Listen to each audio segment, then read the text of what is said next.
Okay, so start करते हैं first DNS के बारे में। ओके डीएनएस, ठीक है। इसको हम सर्विसेज भी बोलते हैं, ठीक है। तो आप इसको बोलो, आप डोमेन नेम सर्विस बोल लो, ठीक है।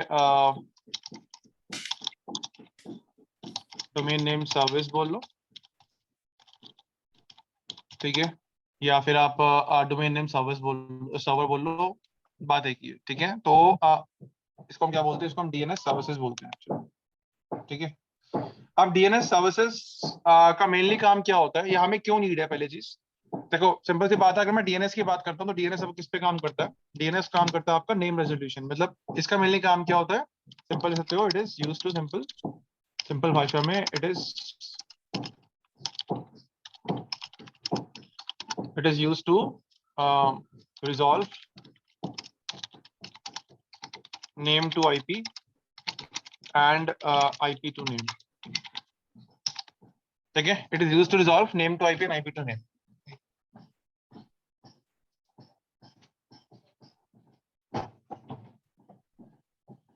बाजू वाले गाने होंगे।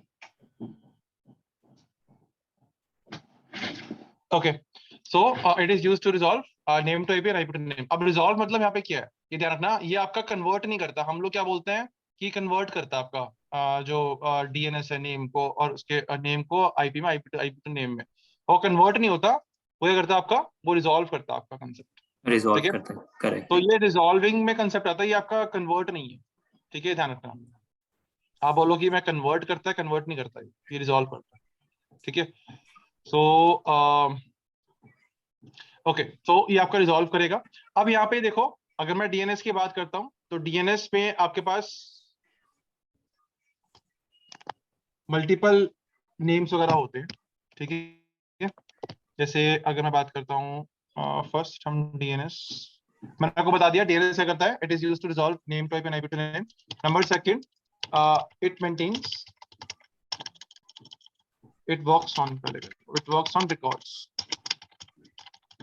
ठीक है। रिकॉर्ड्स पे काम करता है, ओके। रिकॉर्ड्स के आगे बात करते हैं कि क्यों, कौन सा रिकॉर्ड्स, कैसे रिकॉर्ड्स होते हैं, वो सब चीजें हम देखते हैं आगे। Number third, it maintains all records in zone, ठीक है। ये आपके जो रिकॉर्ड्स हैं वो कहाँ मेंटेन करते हैं? जोन्स में। तो मैं आपको ये इसके बारे में बताता हूँ सारा कुछ, कि हम कैसे कैसे इसके रिकॉर्ड्स या जोन्स की बात करेंगे आगे आगे, ठीक है। सो ओके, अब इससे पहले हम लोग बात करते हैं नेम्स की। तो आपका जो डीएनएस है, पहले चीज वो आपके मल्टीपल नेम्स पे काम करता है, ठीक है। अब ऐसे लिख सकते हो, DNS works on types of names. Names मतलब एक तो आप उसको बोलते हो होस्ट नेम, ये होस्ट नेम भी रिजॉल्व करता है, ठीक है। होस्ट नेम मतलब कंप्यूटर का नाम या डिवाइस का नाम, उसको हम क्या बोलते हैं? Host name. सेकंड एक होता है आपके पास एफक्यूडीएन नेम, एफक्यूडीएन नेम, ठीक है। इसको हम क्या बोलते हैं? Fully qualified domain name. जो बनता है आपका डोमेन का नाम, जो बनता है आपका device name plus domain name, ठीक है, इज इक्वल टू एफक्यूडीएन, ठीक है, ओके। एक होता है आपके पास, इसको हम क्या बोलते हैं? इसको हम बोलते हैं आपका यूपीएन नेम, जो यूजर्स के लिए यूज होता है। इसको हम क्या बोलते हैं? यूपीएन नेम। इसका मेनली काम क्या होता है? आपका user name, user name plus domain is equal to UPN, user principal name बोलते हैं इसको, ठीक है। यूजर प्रिंसिपल नेम बोलते हैं इसको, इस तरीके से। तो आपके दो तीन नेम्स होते हैं, इस तरीके से काम होता है, ठीक है। एक आपका नेटबायर्स नेम होता है, लेकिन नेटबायर्स नेम आपका डीएनएस पे काम नहीं करता। नेटबायर्स नेम काम करता है आपका विंस पे, ठीक है। हमारे पास एक नेटबायर्स नेम भी होता है, ठीक है, बट नेटबायर्स नेम कौन मैनेज करता है? आपका विंस, ठीक है। नेटबायर्स नेम, ठीक है। ये आपका कौन मैनेज करता है? मैनेज बाय विंस सर्विसेज, ठीक है। तो आपका जो विंस सर्विस होती है वो आपका NetBIOS to IP and IP to NetBIOS मतलब इस तरीके से रिजॉल्व करता है। तो विंस आपकी सर्विसेज हम यहाँ पे यूज नहीं करते, ठीक है, इसको बोलते हैं विंडोज इंटरनेट नेमिंग सर्विसेज, ठीक है। ये आपका प्रीवियसली भी होती थी 2000 से ऑनवर्ड से है आपके विंस हमारे पास, 2000 2003 2008 हर जगह मिलती है आपको विंस सर्विसेज। अब कुछ सर्विसेज आपकी नेट बायस पे काम करती है, नेट बायस नेम पे, तो उसके लिए हम किसका यूज करते हैं, विंस सर्विसेज का यूज, ठीक है, ओके। विंस तो सर पहले यूज होता था ना, या नहीं अभी भी अभी भी होता है? होता है, अभी भी होता है यूज, अभी भी होता है विंस, लेकिन विंस आपका हर सर्विस पे यूज नहीं होता, हर जगह यूज नहीं होता। आपकी कुछ ऐसी सर्विसेज होती हैं जो सिर्फ विंस पे काम करती है, मतलब जो नेट बायस नेम पे काम करती है, तो उसके लिए फिर मुझे विंस कॉन्फ़िगर करना होता है, ठीक है। बाय डिफॉल्ट क्या होता है, हम लोग होस्ट नेम पे काम करते हैं, हम बोलते हैं होस्ट नेम, मतलब आपका जो कंप्यूटर का नाम है, डिवाइस का नाम है, उसको हम होस्ट नेम बोलते हैं, ठीक है। तो नेटबस नेम आपका अब यूज नहीं है, मतलब अब इतना देखते हो, जब आप अपना डोमेन बनाते हो तो उसमें आपका ले लेता है ऑटोमेटिकली, नेटबस नेम ऑटोमेटिक ले लेता है, ठीक है। तो वही आपका विंस के लिए होता है वो काम, ठीक है। तो नेट हम विंस बायस का नेम भी क्या हो यूज, गया सर? नेटबस नेम मतलब आपका आपका आपके डोमेन का फर्स्ट नेम, मतलब आपके डोमेन का सिंगल लेबल। अच्छा मान लो अगर अच्छा, मेरा एबीसी डॉट लोकल होगा तो वो एबीसी आपका नेटबस नेम हो गया। जैसे उसमें सीडीसी में लेता है वो। हाँ, सीडीसी पीडीसी कोई सा भी आपका डीसी है, सब में वो नेटबस नेम लेगा, ठीक है। तो नेट बायस नेम लेना कंपलसरी है। विंस विंस आपका यूज करता है नेट बायस, क्योंकि कई कई सर्विस होती है जो सिर्फ नेट बायस पे काम करती तो बेसिकली आपका है। होस्ट नेम हो गया, वही नेट बायस नेम होता है। हाँ, होस्ट नेम आपका नेट बायस नेम, ठीक है। नंबर ऐसे एक्चुअली नेट बायस नेम आपका, उसमें एक अलग कंसेप्ट और भी आते हैं, पढ़ेंगे आगे। एक इसमें फिफ्थ चीज आपकी ये है कि आपका जो डीएनएस है, DNS works on name resolution process, name resolution एक प्रोसेस होती है जिसको हम क्या बोलते हैं, नेम रेजोल्यूशन प्रोसेस, ठीक है। वो आपका कहाँ पे यूज होता है, डीएनएस के अंदर यूज होती है, DNS works on name resolution process, ठीक है। अब इसके अलावा हमारे पास, मैं आपको एक चीज और बताता हूँ, देखो आपका अगर मैं डीएनएस की बात कर रहा हूँ, तो डीएनएस के अंदर आपके पास एक स्ट्रक्चर है, ठीक है, डीएनएस का बोलते हैं डीएनएस, डीएनएस स्ट्रक्चर। और डीएनएस स्ट्रक्चर आपका क्या होता है, मैं आपको बताता हूँ एक मिनट के लिए। डीएनएस में आपके पास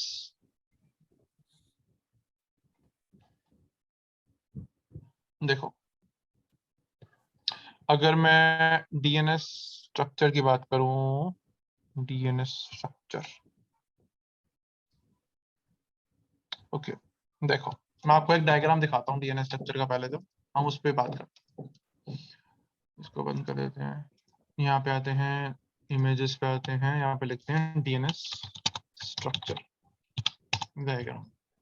देखो ये होता है आपके डीएनएस स्ट्रक्चर का डायग्राम, मेन ये डायग्राम है जो मेरे को मतलब ठीक सा लगा, तो इसको ओपन कर लेते हैं एक बार, ओपन इमेज, ये आपकी है डायग्राम, ठीक है। इसको एक बार सेव कर लेते हैं डेस्कटॉप पे, ताकि हम इसको ओपन कर सकें, ठीक है। इसको मिनिमाइज करते हैं एक बार, इसको ओपन कर लेते हैं एडिट करके पेंट में। देखो ये आपका है स्ट्रक्चर, ठीक है, डीएनएस, डीएनएस का स्ट्रक्चर होता है, ठीक है। अब स्ट्रक्चर मतलब इसमें क्या है, यहाँ पे स्ट्रक्चर मतलब क्या होता है, जो आप देखते हो, जो आपका डॉट है, ठीक है, देखते हो हम जब लिखते हैं, हम क्या लिखते हैं, ऐसा कुछ लिखते हैं ना हम लोग, जैसे मैंने यहाँ पे लिखा एबीसी डॉट लोकल। अब मैं डॉट क्यों लगाता हूँ, ये डॉट क्या आपका, ये डॉट क्या रिप्रेजेंट करता है आपको, ये डॉट होता है आपका, इसको हम बोलते हैं रूट, ये डॉट रिप्रेजेंट करता है आपका रूट, ये रूट है, ये ध्यान रखना, ये रूट है।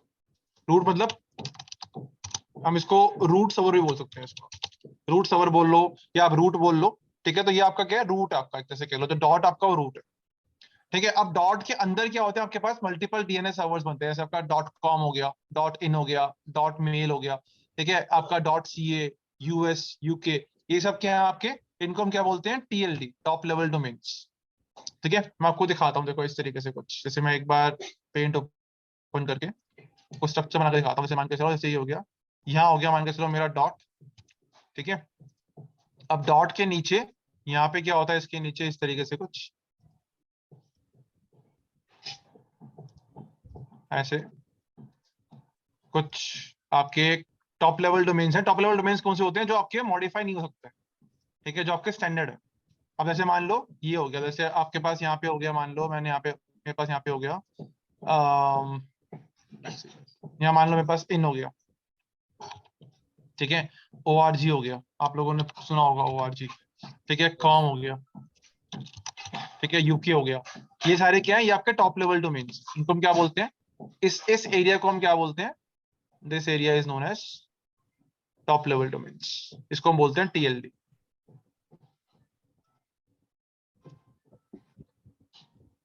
ये आपका TLD,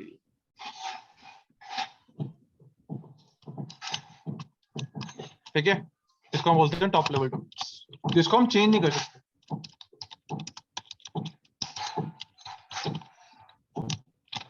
ठीक है, अब इसके अंदर ये आपका रूट हो गया, ये आपका रूट सर्वर हो गया, ये आपका रूट हो गया, ठीक है।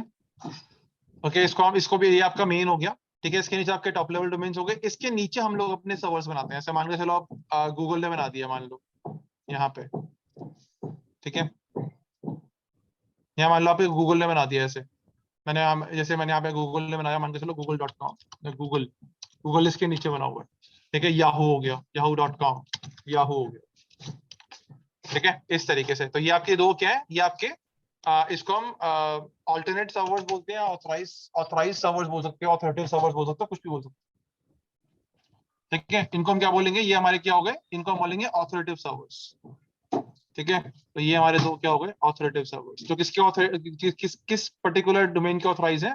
.com के ऑथराइज है, ठीक है। तो यहाँ पे आपके डॉट लगेगा, यहाँ पे सारा, यहाँ पे भी आपका डॉट लगेगा इस तरीके से, ये डॉट,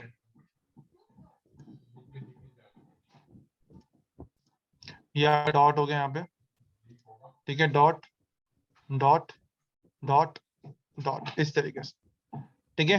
तो ये आपका कंटिन्यू रहता है डॉट, जो मैंने यहाँ पे डॉट, यहाँ पे रूट यूज किया। जैसे हम लोग बनाते हैं, मान के चलो मेरा पीडीसी है, पीडीसी का नाम क्या है मेरे? abc.local, मान के चलो मैंने बनाया मेरी कंपनी का पीडीसी abc.local। अब उसके अंदर नीचे के जब मैं सीडीसी बनाऊंगा तो क्या नाम देता हूं मैं? सीडीसी, वो पूरा नाम लेते हैं ना, सीडीसी डॉट abc.local, ठीक है, इस तरीके से। तो ऐसे ही होता है। ऐसे मान लो ये टॉप लेवल डोमेन्स के लिए रूट कौन है? ये है। जब मैं टॉप लेवल डोमेन बनाऊंगा, कोई भी कॉम या ओआरजी मैंने बनाया, स्टैंडर्ड जब मैंने बनाया, तो आगे डॉट लगना जरूरी है। अब ये मेरा क्या हो गया? ऑथोरेटिव डोमेन्स, इसको हम क्या बोलेंगे? ऑथोरेटिव। ऑथोरेटिव मतलब जो आपके पर्टिकुलर ऑर्गेनाइजेशन के जो ऑथराइज्ड डोमेन्स हैं, उनको हम क्या बोलते हैं? Authoritative domains. जो आपके पर्टिकुलर ऑर्गेनाइजेशन के डोमेन्स हैं, जो ऑथराइज्ड, ठीक है। इसको आप ऑथोरेटिव बोल सकते हो, ऑथराइज बोल सकते हो, कुछ भी, तो ऑथोरेटिव ही बोलते हैं, ठीक है, ऑथोरिटेटिव, ठीक है। इनको हम बोलते हैं ऑथोरिटेटिव डोमेन्स, डोमेन सर्वर्स, ठीक है, इस तरीके से। तो मतलब ये होंगे आपके पर्टिकुलर ऑर्गेनाइजेशन के लिए। अब google.com मेरे पास एक ही है, google.com मल्टीपल नहीं है। तो ये एक पर्टिकुलर ऑर्गेनाइजेशन को दे दिया गया कि हाँ भाई ये आपके लिए, आप इसको यूज करो, इस तरीके से, ठीक है। तो ये स्ट्रक्चर है पूरा आपके डीएनएस का। डीएनएस इस स्ट्रक्चर पे काम करता है, इसको बोलते हैं डीएनएस स्ट्रक्चर। समझ में आ गया? क्लियर है? Yes sir. ठीक है। इसको हम सेकंड लेवल डोमेन भी बोलते हैं, ध्यान रखना, ठीक है। इसको हम क्या बोलते हैं? या तो हम इसको ऑथोरेटिव डोमेन बोल लो, या हम इसको क्या बोलते हैं? Second level domains. इसको हम सेकंड लेवल डोमेन्स भी बोलते हैं, ठीक है। ये दो चीजें बोल सकते हो इसको आप। इसको बोलते हैं सेकंड लेवल डोमेन्स, ठीक है। अब इसके अलावा अगर मैं इसके नीचे एक और बनाता हूँ डोमेन, मान के चलो मैंने ऐसे बना दिया, मैंने याहू के नीचे बनाया मेल, तो मान लो मैंने इसके नीचे मैंने और बना दिया डोमेन, मान लो ब्लैक ले लेते हैं, मान लो मैंने इसके नीचे एक डोमेन और बना दिया, ठीक है। उसको मैंने क्या बोल दिया? वो मेरा क्या है? वो मेरा, मान के चलो मैंने इसके नीचे बना दिया मेल, mail.yahoo.com, इस तरीके से मेरा एक डोमेन बन गया, ठीक है। तो अब इस केस में क्या होगा? mail.yahoo.com हो गया। तो ये क्या बनेगा मेरा? इसको हम बोलेंगे सब डोमेन्स। क्या बोलेंगे इसको? सब डोमेन्स, ठीक है। आ रहा, समझ में नहीं आ रहा? जी, आ रहा है सर, आ रहा है। ठीक है। तो ये मेरा क्या होगा? ये मेरा सब डोमेन्स, इनको हम बोल देंगे सब डोमेन्स,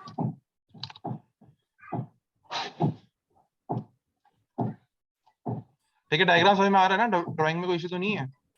वो तो बता देना। सब डोमेन्स, ठीक है, इनको हम सब डोमेन्स बोलते हैं। अब इसके नीचे हमारे क्या होते हैं? होस्ट होते हैं, ठीक है। जैसे मान लो मैंने yahoo.com के नीचे मेरे पास, मान के चलो मेरे पास मल्टीपल मेरे कंप्यूटर्स हैं, ठीक है। तो वो मेरे क्या हो गए? जो मेरे नीचे कंप्यूटर्स जो ऐड होते हैं डोमेन के अंदर, उनको हम क्या बोलेंगे? होस्ट। जैसे मान के चलो अब इसके नीचे मेरे पास एक मेरा एक मान के चलो होस्ट काम कर रहा है इसके नीचे, ठीक है। मान लो इसके नीचे मेरा एक होस्ट है, ठीक है, जो मैंने इसको ऐड किया हुआ। हम यहाँ ले लेते हैं होस्ट। मान लो इसके नीचे मेरा एक होस्ट है, ठीक है। अब होस्ट मान लो जो मेरा होस्ट है, ठीक है, वो मान लो कि कंप्यूटर है, मान लो उस कंप्यूटर का नाम node 1 है। तो मैंने क्या दिया, उस कंप्यूटर का नाम है मान के चलो node 1, तो हो गया आपका node1 dot mail dot Yahoo dot com, ठीक है। तो ये क्या हो गया मेरा, इसको हम क्या बोलेंगे, this is what we have host. तो ये मेरा क्या हो गया, होस्ट। ये मेरा होस्ट हो गया इस तरीके से, ठीक है। ये आपका होस्ट है। तो इस ये आपके लेवल होते हैं, मतलब ये आपका तरीका होता है, ठीक है।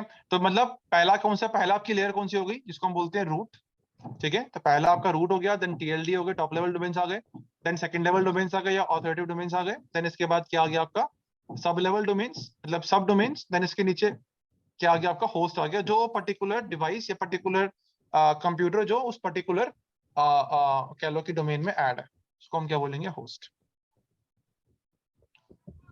ठीक है जी, क्लियर हो गया यहाँ तक, तो आया समझ में। तो ये आपका एक सिंपल छोटा सा स्ट्रक्चर है जो आपको समझना जरूरी है, ठीक है। हर स्ट्रक्चर का इस एक पूरा काम है, ये वर्किंग बता रहा है आपको डीएनएस की, कि डीएनएस काम कैसे करता है, ठीक है। ओके, तो जब क्वेरी आती है तो पहले आपका नोड जाएगा अपने डोमेन के पास, देन डोमेन जाएगा अपने डोमेन के पास, ठीक है, वो अपने डोमेन के पास और वो अपने उसके पास। इस तरीके से आपकी क्वेरी रिजॉल्व होती है, तो क्वेरी फॉरवर्ड होती है, तो ठीक है। तो इस तरीके से काम करता है। तो ये आपका पूरा स्ट्रक्चर है जो आपको डिफाइन करता है कि हमारा डीएनएस किस वे में और किस तरीके से काम कर रहा है, ठीक है।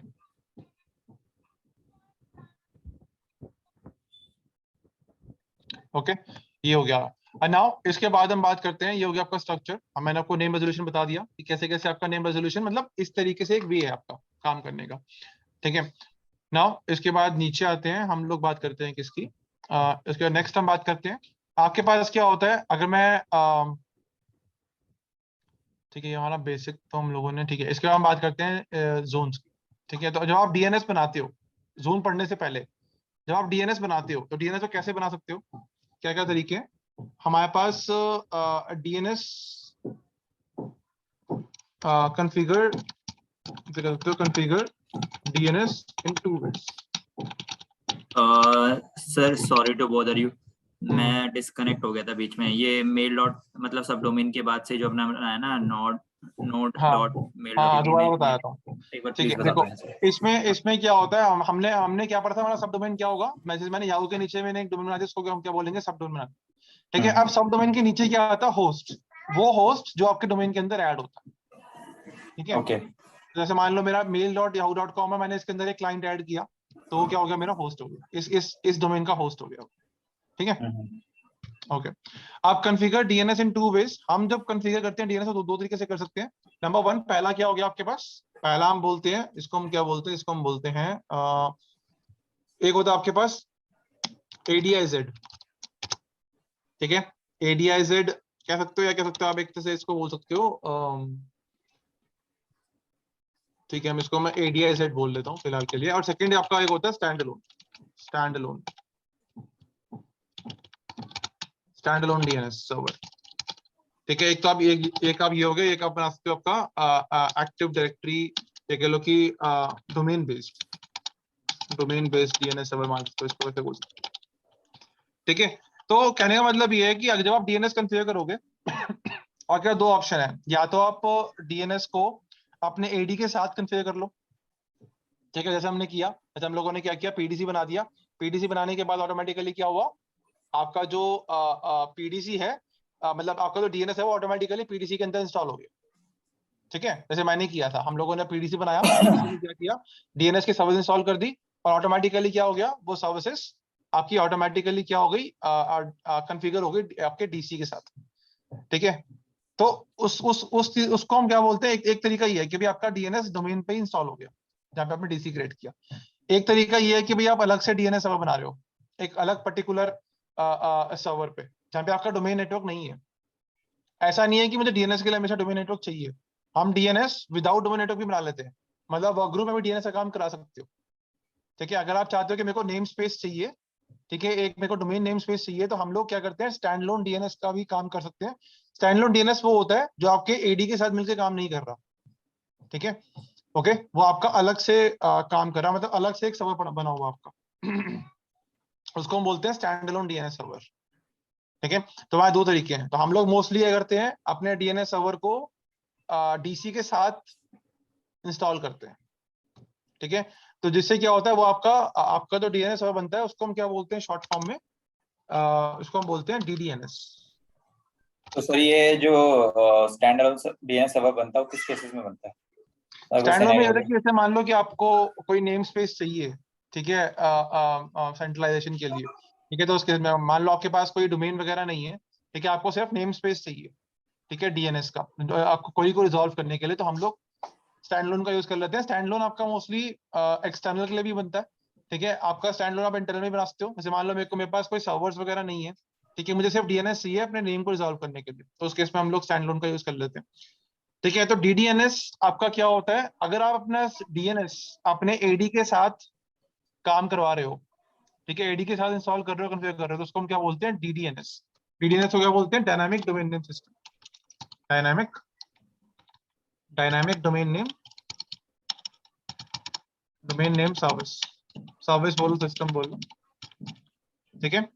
डायनामिक डोमेन नेम सर्विसेज मतलब इस कंडीशन में क्या होता है, अगर आपका डीएनएस एज ए डीडीएनएस काम कर रहा है, तो इट मींस जब भी कोई क्लाइंट आपका डीएनएस के अंदर ऐड होगा, ठीक है, या कह लो कि डोमेन के अंदर ऐड होगा, तो उसका रिकॉर्ड ऑटोमेटिकली डीएनएस के अंदर क्रिएट हो जाता है, ठीक है। देखो ऐसा मैं आपको दिखाता हूँ, इसका एग्जांपल देंगे, एक नया पेंट ओपन कर लेते हैं। ऐसे मान लो मेरे पास यहाँ पे एक ये है, मान लो मेरे पास यहाँ पे एक सर्वर, एक वो है, मान लो एक ये मेरा एक सर्वर है, ठीक है,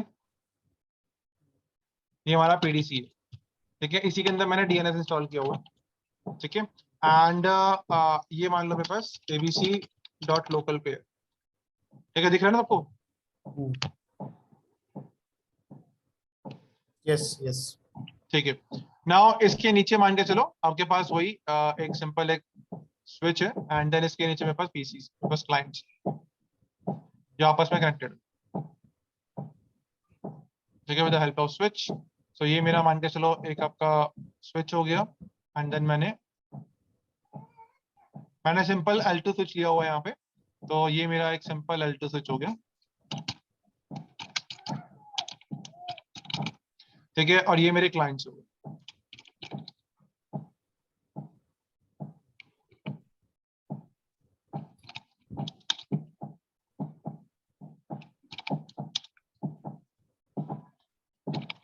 ठीक है, अब इसमें क्या होता है, अब मान के चलो मेरा डीएनएस है वो कहाँ पे रजिस्टर है, मतलब डीसी के साथ काम कर रहा है, ठीक है, तो ये मेरा क्या है, ये मेरा एक्टर से कैसे काम कर रहा है, डीडीएनएस काम कर रहा है, ठीक है, ये डीएनएस कैसे मेरा काम कर रहा है, डीडीएनएस मतलब ये डायनामिक डोमेन नेम सर्विसेज का काम कर रहा है यहाँ पे, ठीक है। तो अब इस केस में क्या होगा, जब मेरा कोई भी क्लाइंट क्या होगा, डोमेन में ऐड होगा, ठीक है, मान लो मेरा क्लाइंट 1 है, ठीक है, इसको मैंने डोमेन में ऐड किया यहाँ पे, तो क्या होगा इसका, ऑटोमेटिकली क्या होगा, इस पर्टिकुलर कंप्यूटर का एक अकाउंट आपका डीएनएस के अंदर, मतलब एक रिकॉर्ड आपका डीएनएस के अंदर ऑटोमेटिकली ऐड हो जाए, ओके। इसको हम क्या बोलते हैं, डीडीएनएस, हाँ, ए रिकॉर्ड इसको हम बोलते हैं। तो इस आपका जो इस क्लाइंट का ए रिकॉर्ड, मतलब इसको हम ए रिकॉर्ड बोलते हैं, चलो ए रिकॉर्ड का मतलब क्या हो गया, नेम टू आईपी,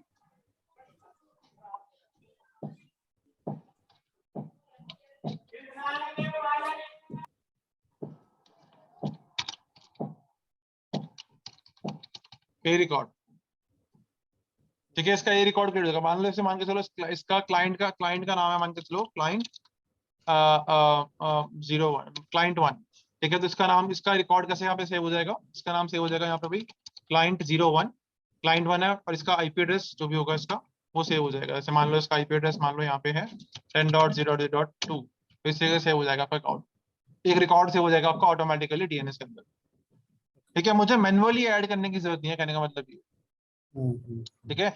अब ये रिकॉर्ड्स का मेनली काम क्या है, इन्हीं रिकॉर्ड्स के बेसिस पे आपकी क्वेरीज रिजॉल्व होती है, ठीक है। जैसे मान लो हम पिंग करते हैं, जैसे मैंने पिंग किया यहाँ पे, पिंग क्लाइंट 1, ठीक है, एंटर किया, तो मुझे जो रिप्लाई दिखा रहा है वो इसी रिकॉर्ड के बेस पे दिखा रहा है, अगर मान के चलो मेरा रिकॉर्ड ऐड नहीं है डीएनएस के अंदर, तो ये आपका नाम के साथ पिंग नहीं करेगा, आपको आईपी एड्रेस के साथ ही पिंग करना पड़ेगा।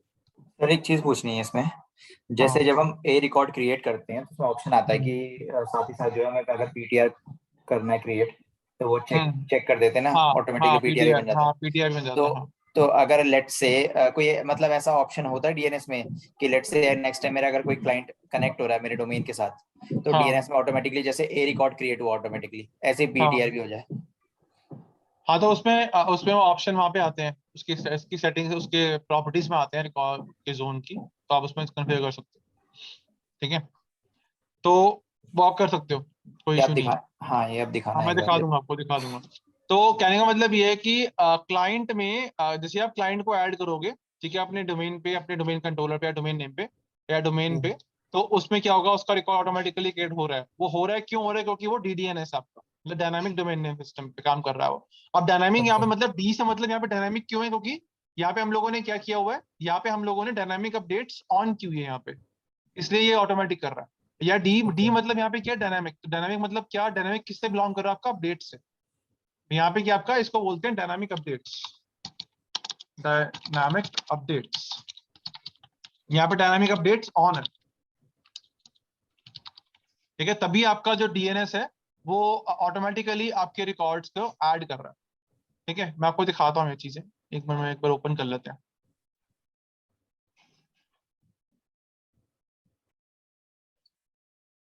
ठीक है, तो ये आपका सर्वर स्टार्ट हो गया, मतलब पीडीसी। अब इसमें क्या करते हैं, स्टार्ट पे क्लिक करते हैं, एडमिन टूल्स पे आते हैं, यहाँ पे आपको डीएनएस विजिबल होगा। एक बार डीएनएस ओपन करते हैं। Okay. हाँ जी, One sir.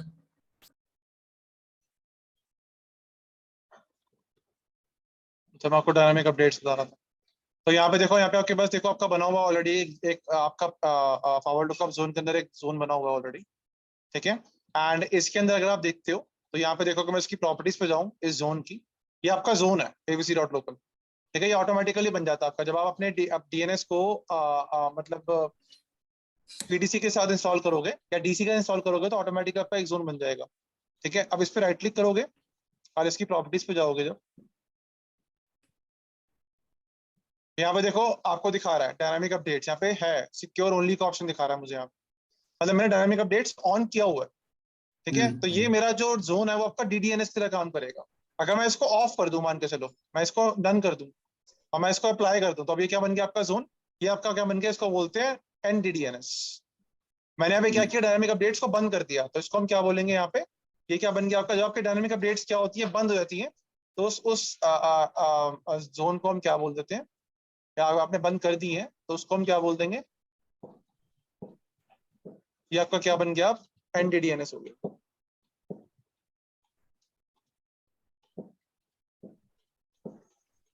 ठीक है, इसको बोलते हैं non dynamic domain name service. तो ठीक है, बाय डिफॉल्ट ये डीडीएनएस जब हम डीएनएस इंस्टॉल करते हैं तो बाय डिफॉल्ट मतलब इनेबल रहता है। हाँ बाय डिफॉल्ट एनेबल रहता है। ठीक है, यहाँ पे हमने क्या कर दिया, इसको हम लोगों ने बंद कर दिया यहाँ पे डायनामिक अपडेट्स। ठीक है, चंद्रा बेसिकली अगर हमारे डोमेन में कोई भी क्लाइंट ज्वाइन करता है डोमेन, तो हाँ उसकी एंट्री ऑटोमेटिक क्रिएट हो जाती है हाँ डीएनएस में और हाँ। हाँ, उसकी होस्ट नेम से रिजॉल्विंग स्टार्ट हो जाती है। दैट यस यस, आई तो अंडरस्टूड। ये होना, ये ऑटोमेटिकली होता है। ठीक है, हमें कुछ करने की जरूरत नहीं है। ठीक है, जो आपके रिकॉर्ड्स बनते हैं वो ऑटोमेटिक बनते हैं। अब आपकी मर्जी है कि आपने डायनामिक अपडेट्स ऑन किया हुआ है नहीं किया हुआ। ठीक है, बाय डिफॉल्ट क्या होता है, डायनामिक अपडेट्स ऑन होता है, आपको इसमें दिखाया, मैंने अभी इसको बंद कर दिया अभी।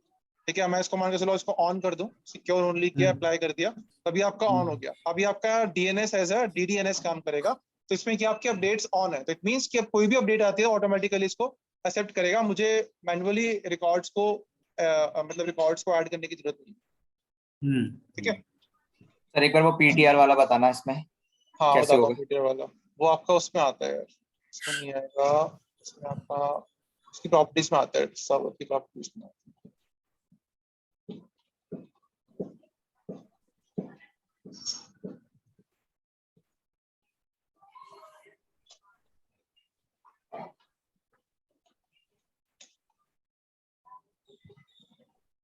अच्छा वो आप आई थिंक आपका यहाँ पे नहीं, वो वहाँ पे होता है जब आप DHCP सर्वर के थ्रू करते हो ना, IP एड्रेस प्रोवाइड करते हो, ठीक है, तो वो तब आपको बोलता है। मैं आपको बताता हूँ उसमें क्या होता है। वो आपको तब बोलेगा कि भाई जैसे मान लो आपने DHCP सर्वर यूज किया हुआ है, ठीक है, और आप IP एड्रेस प्रोवाइड करो DHCP सर्वर के थ्रू, मतलब कि अपने क्लाइंट्स को। तो आप क्या चाहते हो कि भाई जैसे ही कोई भी DHCP से मतलब कोई भी क्लाइंट को IP एड्रेस मिले, उसके A रिकॉर्ड और PTR रिकॉर्ड ऑटोमेटिकली क्रिएट हो जाए DNS के अंदर। तो वो आपके DHCP की प्रॉपर्टीज में आके हमें करना पड़ता है, DHCP की स्कोप की प्रॉपर्टीज में आके। Okay, ठीक है we'll अंदर, cover at DCP, then we'll see. हाँ मैं आपको बता दूंगा वाला। ठीक है, तो वो DHCP के अंदर होता है। आप स्कोप में जाओगे, स्कोप की प्रॉपर्टीज में आके आपको शो होगा वो दो दो ऑप्शंस। यहाँ पे नहीं मिलेंगे आपको, यहाँ पे नहीं है ऑप्शंस, यहाँ पे नहीं। ठीक है, ओके। अब इसके बाद हम लोग किसकी बात कर रहे थे, इसकी, ओके, इसकी हम बात करेंगे इसके बाद आपके पास। आपको बताया था इसका हम लोग,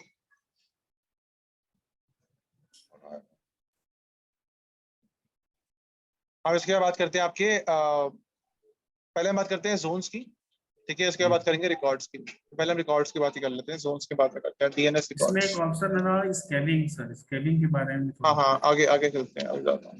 DNS रिकॉर्ड्स, ठीक है। अब देखो DNS रिकॉर्ड्स में क्या क्या होता है आपके पास। अगर मैं DNS रिकॉर्ड्स की बात करता हूँ, इसमें आपके पास आता है पहले चीज, एक होता है A रिकॉर्ड, ठीक है, एक होता है आपके पास PTR, ठीक है, एक होता है आपके पास MX, ठीक, एक होता है आपके पास CNAME, ठीक है, एक होता है आपके पास सर्विस SRV होता है, SRV रिकॉर्ड्स, ठीक है। यहाँ पे कुछ रिकॉर्ड्स होते हैं जो मेन होता है, आपको मैंने मेन बताया अभी, होते हैं बहुत सर सारे व्हाट हैं। एक इज, आपका एक मैंने रिकॉर्ड सुना है, लीफ रिकॉर्ड भी कुछ होता है क्या? कौन सा record? Leaf record. Leaf, LIF। हाँ, मेरे को एक इंटरव्यूअर ने पूछा था what is leaf record in DNS। Leaf मैंने रिकॉर्ड, लीफ का मेरे को भी देखना पड़ेगा भाई, मैंने एक वो भी होता है ना, क्वाड ए रिकॉर्ड, कौन सा रिकॉर्ड? क्वाड ए 4 टाइम ए रिकॉर्ड, हाँ 4 टाइम रिकॉर्ड, हाँ वही वो भी। वो V6 के लिए होता है ना। हाँ 4 टाइम रिकॉर्ड। एक आपका कौन सा बोल रहे हो आप, लीफ रिकॉर्ड? हाँ सर, ये लीफ लीफ रिकॉर्ड मैंने सुना नहीं है, मैं जस्ट पूछ रहा हूँ क्योंकि इंटरव्यूअर ने मुझे पूछा था कि what is leaf record in DNS। Leaf record,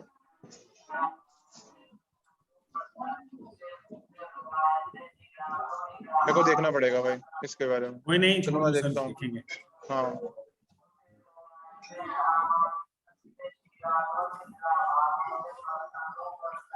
वो लीफ है, LEAF, हाँ लीफ। LEF, हाँ लीफ रिकॉर्ड, हाँ मैं वही देख रहा हूँ। ये किसी साइट के ऊपर होता है, ये साइट का है, कोई पंगा इसमें। चलो देखते हैं, देखेंगे इसको एक बार, लीफ रिकॉर्ड क्या होता है, ठीक है। ठीक। अभी फिलहाल ये देख लेते हैं। तो हमारे पास यहाँ पे इसके 7 टाइप के रिकॉर्ड्स होते हैं, ठीक है, जो हम यूज करते हैं मोस्टली, होते बहुत सारे हैं। अब इसके अंदर A रिकॉर्ड होगा आपका, जो आपका वही IP टू नेम रिजॉल्व करने के लिए, ठीक है, सिंपल IP टू नेम, जिसमें आपको यहाँ पे दिखाया था, ये रिकॉर्ड आपका बना होता है ऑटोमेटिकली। जैसे हम यहाँ पे आते हैं, यहाँ पे मैं अगर मैं DNS ओपन करूँ तो देखो यहाँ पे आपके पास क्या होता है, ये देखो ये आपका हो गया, ये आपका A रिकॉर्ड है, ठीक है, name to IP, okay. Name to IP मतलब आपका क्लाइंट, ठीक है, उसका क्लाइंट का नाम एंड उसका IP एड्रेस रिजॉल्व करने के लिए हम इसका यूज करते हैं, ठीक है, A NS रिकॉर्ड। रिकॉर्ड भी है इसमें। हाँ वो तो आगे N- पढ़ेंगे, हाँ वो आगे पढ़ेंगे, NS and NP। तो ये आपका होता है, इसको बोलते हैं नेम टू IP, ठीक है। ये भी मैं लिख लेते हैं, आपका होता है एक आपका NS रिकॉर्ड भी होता है, SOA भी होता है, ठीक है, ये हम पढ़ लेंगे। एंड एक होता है आपका PTR होता है आपका IP to name, opposite, vice versa, ठीक है। तो अगर मैं बात कर रहा हूँ किसकी, PTR की, तो PTR आपका रिकॉर्ड होता है उल्टा, मतलब अगर आपको रिजॉल्व करना है IP टू नेम, ठीक है, तो हम किसका यूज करेंगे, PTR रिकॉर्ड का यूज करेंगे। आपका जो MX रिकॉर्ड होता है वो बनता है आपका मेल एक्सचेंज सर्वर्स के लिए, मेल सर्वर्स के लिए, मेल सर्वर रिकॉर्ड्स, ठीक है। अगर आपके पास एक्सचेंज सर्वर है तो हम किसका यूज करते हैं, MX रिकॉर्ड का यूज करते हैं वहां पे, ठीक है। एक होता है आपके पास CNAME रिकॉर्ड, इसको बोलते हैं डुप्लीकेट रिकॉर्ड, डुप्लीकेट क्रोनोनिकल रिकॉल हाँ बोलते हैं क्रोनिकल उसको। कह सकते हो, हाँ डुप्लीकेट बोल लो, क्रॉनिकल बोल लो, एलियास बोल लो, कुछ भी बोल सकते हो, ठीक है। तो इसका मतलब क्या है कि अगर मान के चलो मेरे पास, मान के चलो मेरा सर्वर, मेरे सर्वर का नाम अभी मान के चलो सर्वर 1 है, ठीक है। अब मेरे को उसका नाम चेंज करना है, मतलब उसका एक डुप्लीकेट रिकॉर्ड क्रिएट करना है अपने सर्वर 1 का। मान के चलो मैंने एक मेरा नाम, उसका एक्चुअल में जो नाम है वो सर्वर 1 है, लेकिन मैंने एक रिकॉर्ड बना लिया www, ठीक है। तो मैंने यहाँ पे, हम इस तरीके से इसको बना सकते हैं। देखो ऐसे मैं यहाँ पे ओपन किया, मैंने यहाँ पे एक बार DNS दोबारा से, एंड मैंने यहाँ पे क्या किया, ये देखो ऐसे मान के चलो मेरे सर्वर का नाम इस टाइम पे क्या है, मेरे सर्वर का नाम ये है इस टाइम पे, ये मेरे सर्वर का नाम है, ठीक है। जो ओरिजिनल सर्वर का नाम मेरे ये है, ठीक है। ये है सॉरी DC1 है मेरे सर्वर का नाम इस टाइम पे, ठीक है। PDC के अंदर जो मेरा जो सर्वर का नाम मेरा DC1 है। अब मुझे इसका एक नाम और क्रिएट करना है। जैसे मान लो मैंने यहाँ पे क्या किया, मैं यहाँ पे न्यू पे गया, मैं यहाँ पे गया सीनेम पे, एलियास और सीनेम क्लिक किया, ठीक है। मैं नाम दे दिया मान के चलो इसको www, ठीक है, okay. And fully qualified domain क्या क्या हो गया, www.abc.local, ठीक है। एंड देन ब्राउज करेंगे, मुझे किसका देना है www, मैं फॉरवर्ड लुकअप जोन में गया, abc.local में गया, यहाँ पे मेरे पास है DC1, मेरे को इसका नाम क्या देना है www, ठीक है। ओके करते हैं इसको। तो देखो इसका न्यू नेम क्या हो गया www, ओल्ड नेम क्या है इसका DC1.abc.local, ठीक है। अगर मैं पिंग करूंगा www.abc.local से तो मुझे इसका IP एड्रेस शो होगा, ठीक है, क्योंकि एंट्री हो चुकी है मेरी उसमें, ठीक है। आया समझ में? आप लोग लिखते हो ना www.google.com लिखते हो, तो वो उसने क्या किया है, वो गूगल का जो आपका जो सर्वर है उसका नाम उन लोगों ने क्या दे दिया, www रख लिया, ताकि हम उसको पिंग कर पाए, ठीक है। तो www.abc.local के नाम से आई थिंक आप पिंग कर पाओगे उसको, देखो पिंग हो रहा है, ठीक है। ओरिजिनल नेम मेरा क्या दिखा रहा है DC-01, जो मेरा एक्चुअल नेम है सर्वर का, लेकिन मैं www से ही पिंग कर पा रहा हूँ क्योंकि इसका एक अल्टरनेट नेम है, मतलब ये आपका एक डुप्लीकेट नेम बना दिया मैंने। तो हम अपने अपने एक पर्टिकुलर सर्वर के मल्टीपल नेम्स, डुप्लीकेट नेम्स के मल्टीपल रिकॉर्ड्स क्रिएट कर सकते हैं, ठीक है, एज पर द रिक्वायरमेंट, ठीक है, इस तरीके से। तो ये हो गया। देन इसके बाद आपका सर्विस रिकॉर्ड्स, इसको बोलते हैं सर्विस रिकॉर्ड्स, SRV मतलब सर्विस रिकॉर्ड्स। अब आपके बाय डिफॉल्ट कुछ रिकॉर्ड्स ऑटोमेटिकली सेव होते हैं सर्विस वाले, आपको दिखाता हूँ।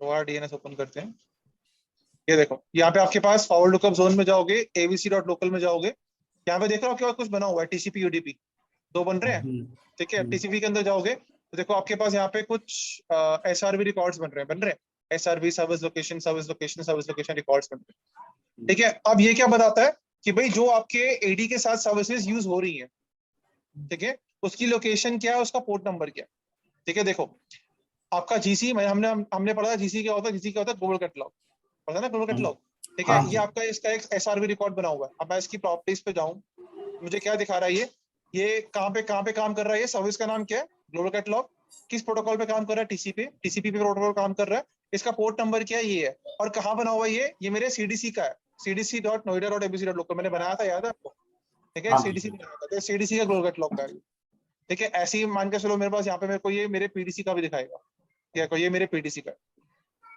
ठीक है, इस तरीके से। तो यहाँ पे आपकी जो भी सर्विसेज यूज हो रही है, ठीक है, आपके डोमेन के अंदर, ठीक है। जैसे मान लो मेरा LDAP हो गया, LDAP मेरा प्रोटोकॉल है, ठीक है, ये देखो ये आपका LDAP है, ठीक है, इसका पोर्ट नंबर 389, ठीक है। LDAP सर्विस पोर्ट नंबर कौन सा, प्रोटोकॉल कौन सा यूज कर रहा है, TCP। अब ऐसी जो TCP, जो सर्विस आपकी TCP यूज कर रहे हैं वो TCP प्रोटोकॉल के अंदर ऐड हो रहे हैं, जो सर्विसेज आपकी UDP यूज हो रही है, देखो आपका कार्बरोज आपका UDP यूज करता है, देखो मैं इसकी प्रॉपर्टीज में गया, क्या दिखा रहा है, कार्बरोज मेरी सर्विस है, प्रोटोकॉल कौन सा यूज कर रहा है, UDP, पोर्ट नंबर क्या है इसका 88, और कहाँ पे ऑफर है, कहाँ पे रन कर रहा है, ये DC1 पे रन कर रहा है।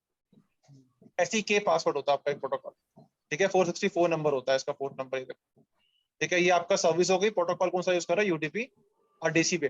तो ये आपके देखो के पासवर्ड हो गए और कार्बरोज हो गए, ये दोनों आपके काम करते हैं, दोनों पे TCP भी काम करेगा, UDP भी काम करेगा। देखो मैं TCP भी जाता हूँ, यहाँ पे वो काम कर रहा है, के पासवर्ड और कार्बरोज, ये दोनों काम कर रहे हैं इस पे, ठीक है, के पासवर्ड और कार्बरोज। ऐसे आपका UDP भी काम कर रहा है, के पासवर्ड और कार्बरोज एंड के पासवर्ड, ठीक है। तो जो सर्विसेज आपकी TCP UDP पे काम कर रही हैं AD के अंदर, उनके एक अलग से सर्विस रिकॉर्ड्स बनते हैं, ठीक है, जैसे आपको मैंने बताया, ठीक है, क्लियर है, ओके। अब देखो हम लोगों ने एक चाइल्ड बनाया था तो इसने चाइल्ड के नाम से भी एक इसने एक अलग से मेरे को एक वो बना के दे दिया। देखो चाइल्ड का हम लोग हमारे पास एनएस रिकॉर्ड है, ठीक है। चलो बात करते हैं एनएस रिकॉर्ड क्या होता है पहले। आप देखो यहाँ पे आपको टेक्स्ट रिकॉर्ड दिखा रहा है, टीएक्सटी, इसको बोलते हैं टेक्स्ट रिकॉर्ड। ये होता है आपका कहाँ पे यूज, क्लाउड में। मतलब मान के चलो अगर आप चाहते हो कि भाई आपके कुछ ऑन प्रीमिसेस सर्वर्स हैं, आपको उनको माइग्रेट करना है एज्योर में, तो पहले मुझे ये करना पड़ेगा, एज्योर के अंदर अपने डोमेन को ऐड करना पड़ेगा, ठीक है। तो उसके लिए मुझे क्या चाहिए, या तो मैं टेक्स्ट रिकॉर्ड का यूज करूं या फिर मैं एमएक्स रिकॉर्ड का यूज करूं। इन दोनों में से कोई एक रिकॉर्ड चाहिए होता है मुझे अपने डोमेन को रजिस्टर करने के लिए, डोमेन के क्लाउड के अंदर। आप चाहे कोई सा भी क्लाउड का यूज करो, चाहे वो आप एज्योर का यूज कर लो, चाहे आप ऑफिस 365 का यूज करो, ठीक है। तो टेक्स्ट रिकॉर्ड और एमएक्स रिकॉर्ड्स आपके दोनों रिकॉर्ड होते हैं क्लाउड को, आपके डोमेन को ऑथराइज करने के लिए, कि भी आपका डोमेन रजिस्टर करने के लिए क्लाउड के अंदर। अगर आपको आपके डोमेन, कंपनी के डोमेन को रजिस्टर करना है क्लाउड के अंदर, किसका यूज करेंगे, टेक्स्ट या एमएक्स रिकॉर्ड का यूज करेंगे। आया समझ में, ठीक है। अब आपका जो 4 टाइम्स ए रिकॉर्ड होता है, ये आपका होता है मोस्टली IPv6 के लिए। ये भी आपका वही काम करेगा जो आपका ए रिकॉर्ड करता है, लेकिन ए रिकॉर्ड आप काम करता है आपका IPv4 के अंदर, ठीक है, और ये काम करता है आपका IPv6 के अंदर, ठीक है। लास्ट होता है आपका सेकंड लास्ट नेम सर्वर्स, इसको बोलते हैं नेम सर्वर रिकॉर्ड। अब name server record, name services server बोलते हैं इसको। नेम सर्वर्स मतलब क्या होते हैं, आपके पास पर्टिकुलर जोन को मैनेज करने के लिए कितने डीएनएस सर्वर्स, ऐसे मान लो मेरे पास यहाँ पे एक मैं आपको यहाँ पे डीएनएस ओपन करके दिखाऊं, तो देखो यहाँ मैं इसकी प्रॉपर्टीज पे जाऊंगा, अगर इस जोन की प्रॉपर्टीज पे, ठीक है। तो यहाँ मुझे क्या दिखा रहा है कि भाई यहाँ पे हमारा नेम सर्वर कौन है, एडीसी है और एक डीसी है। ये दोनों क्या कर रहे हैं, इस जोन को मैनेज कर रहे हैं, ठीक है। मैं एडीसी के थ्रू भी इस जोन को मैनेज कर सकता हूँ, डीसी के थ्रू भी इस जोन को मैनेज कर सकता हूँ। इसने चाइल्ड का नाम नहीं लिया क्योंकि चाइल्ड का जो जोन होगा वो अलग होगा, ठीक है। तो ये जोन को मैनेज कौन कौन कर रहा है, ठीक है। आपका इस जोन के अंदर जो आपका नेम सर्वर रिकॉर्ड्स होते हैं, इसके अंदर आपका सर्वर्स की एंट्री होती है कि भाई इस जोन को कौन कौन से सर्वर्स, कौन कौन सा डीएनएस सर्वर मैनेज कर रहा है, किसके पास अथॉरिटी है कि इस जोन को मैनेज कर सकते हैं। आया समझ में, पहले जोन पढ़ाते थे सर, जोन क्या होता है जोन? हाँ मैं बताता हूँ। मतलब कहने का मतलब ये है कि इस पर्टिकुलर जोन को, या इस पर्टिकुलर जो मेरा abc.local बना हुआ है जोन, ठीक है, इसको मैनेज कौन कौन करेगा, उन सर्वर्स के एंट्रीज कहाँ पे होंगी आपकी नेम सर्वर्स पे, ठीक है। एक होता है आपका एसओए, इसको बोलते हैं स्टार्टअप अथॉरिटी। इसके अंदर आपके पास क्या होता है कि इसके अंदर बोलते हैं प्राइमरी सर्वर कौन है आपका, ठीक है। रिफ्रेश इंटरवल्स का ऑप्शन आता है इसके अंदर। रिफ्रेश इंटरवल्स मतलब कि भाई हर 15 मिनट बाद आपके रिकॉर्ड्स क्या होंगे, रिफ्रेश होंगे। अगर अगर 15 मिनट तक नहीं होते तो दोबारा से रीट्राई करेगा 10 मिनट के बाद रिकॉर्ड्स को रिफ्रेश करने के लिए। एक्सपायर कब तक हो जाएगा आपका रिकॉर्ड, 1 डे तक। अगर मान लो कोई ऐसा रिकॉर्ड है जो अपडेट नहीं हो रहा, तो 1 दिन के बाद क्या हो जाएगा, अगर उसकी अपडेट नहीं आती है पूरे 1 दिन तक, तो क्या हो जाएगा, वो रिकॉर्ड आपका एक्सपायर हो जाएगा, ठीक है। टाइम टू लिव का ऑप्शन दिखा रहा है आपको यहाँ पे 1 आवर का, तो ये बाय डिफॉल्ट टाइमिंग्स है, आप इसको चेंज कर सकते हो एज पर द रिक्वायरमेंट, ठीक है। तो ये आपके सारे रिकॉर्ड्स अवेलेबल होते हैं। अब अगर मैं बात कर रहा हूँ, इसको बोलते हैं स्टार्टअप अथॉरिटी, यहाँ पे लिख देते हैं स्टार्टअप अथॉरिटी।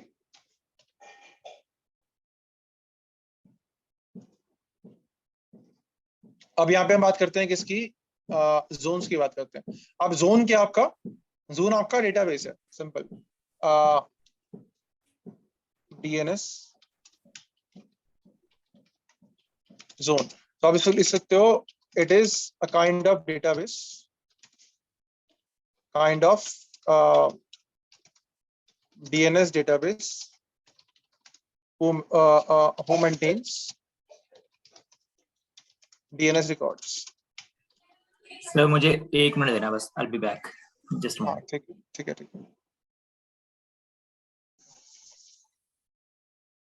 ठीक है। तो हम बात कर रहे हैं कि इसकी it's a kind of DNS database who maintains DNS records। मतलब एक कह लो जोन क्या होगा आपका, जोन आपका एक कह लो एक तरह से एक डेटाबेस है जो क्या मेंटेन कर रहा है, आपके DNS के रिकॉर्ड्स को मेंटेन कर रहा है, ठीक है। अब अगर मैं जोन की बात करूं तो हमारे पास कुछ टाइप्स के जोन होते हैं, ठीक है। जैसे हमारे जो मेन होते हैं वो 2 ही होते हैं, एक तो होता है आपका फॉरवर्ड लुकअप, ठीक है, एक होता है आपका रिवर्स लुकअप, ठीक है। अब फॉरवर्ड लुकअप के अंदर क्या होता है आपका, यही सेम नेम टू आईपी, जो आपके रिकॉर्ड्स होते हैं जो काम करते हैं किस पे, नेम टू आईपी पे, वो सारे इसमें आते हैं। वो सारे इसके अंदर आएंगे। रिवर्स में कौन कौन आएगा, जो काम करते हैं IP to name, pointer record होगा। अलग से। जैसे आपका पेटीआर हो गया, वो आपका रिवर्स में। अब अगर मैं इसकी बात करूं फॉरवर्ड में, तो फॉरवर्ड में हमारे पास और भी होते हैं जोन्स, कुछ सब जोन्स कह सकते हो इसको।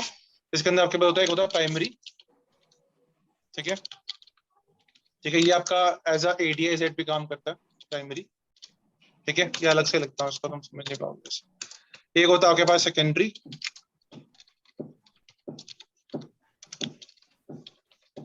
ठीक है, एक होता है आपके पास स्टब, एक होता है तुम्हारे पास ADI set,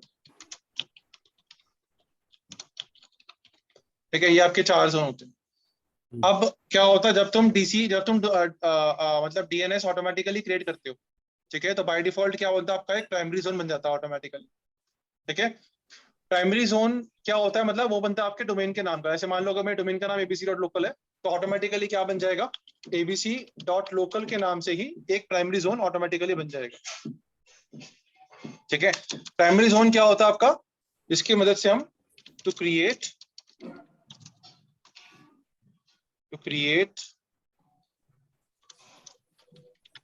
modify and delete DNS records, ठीक है,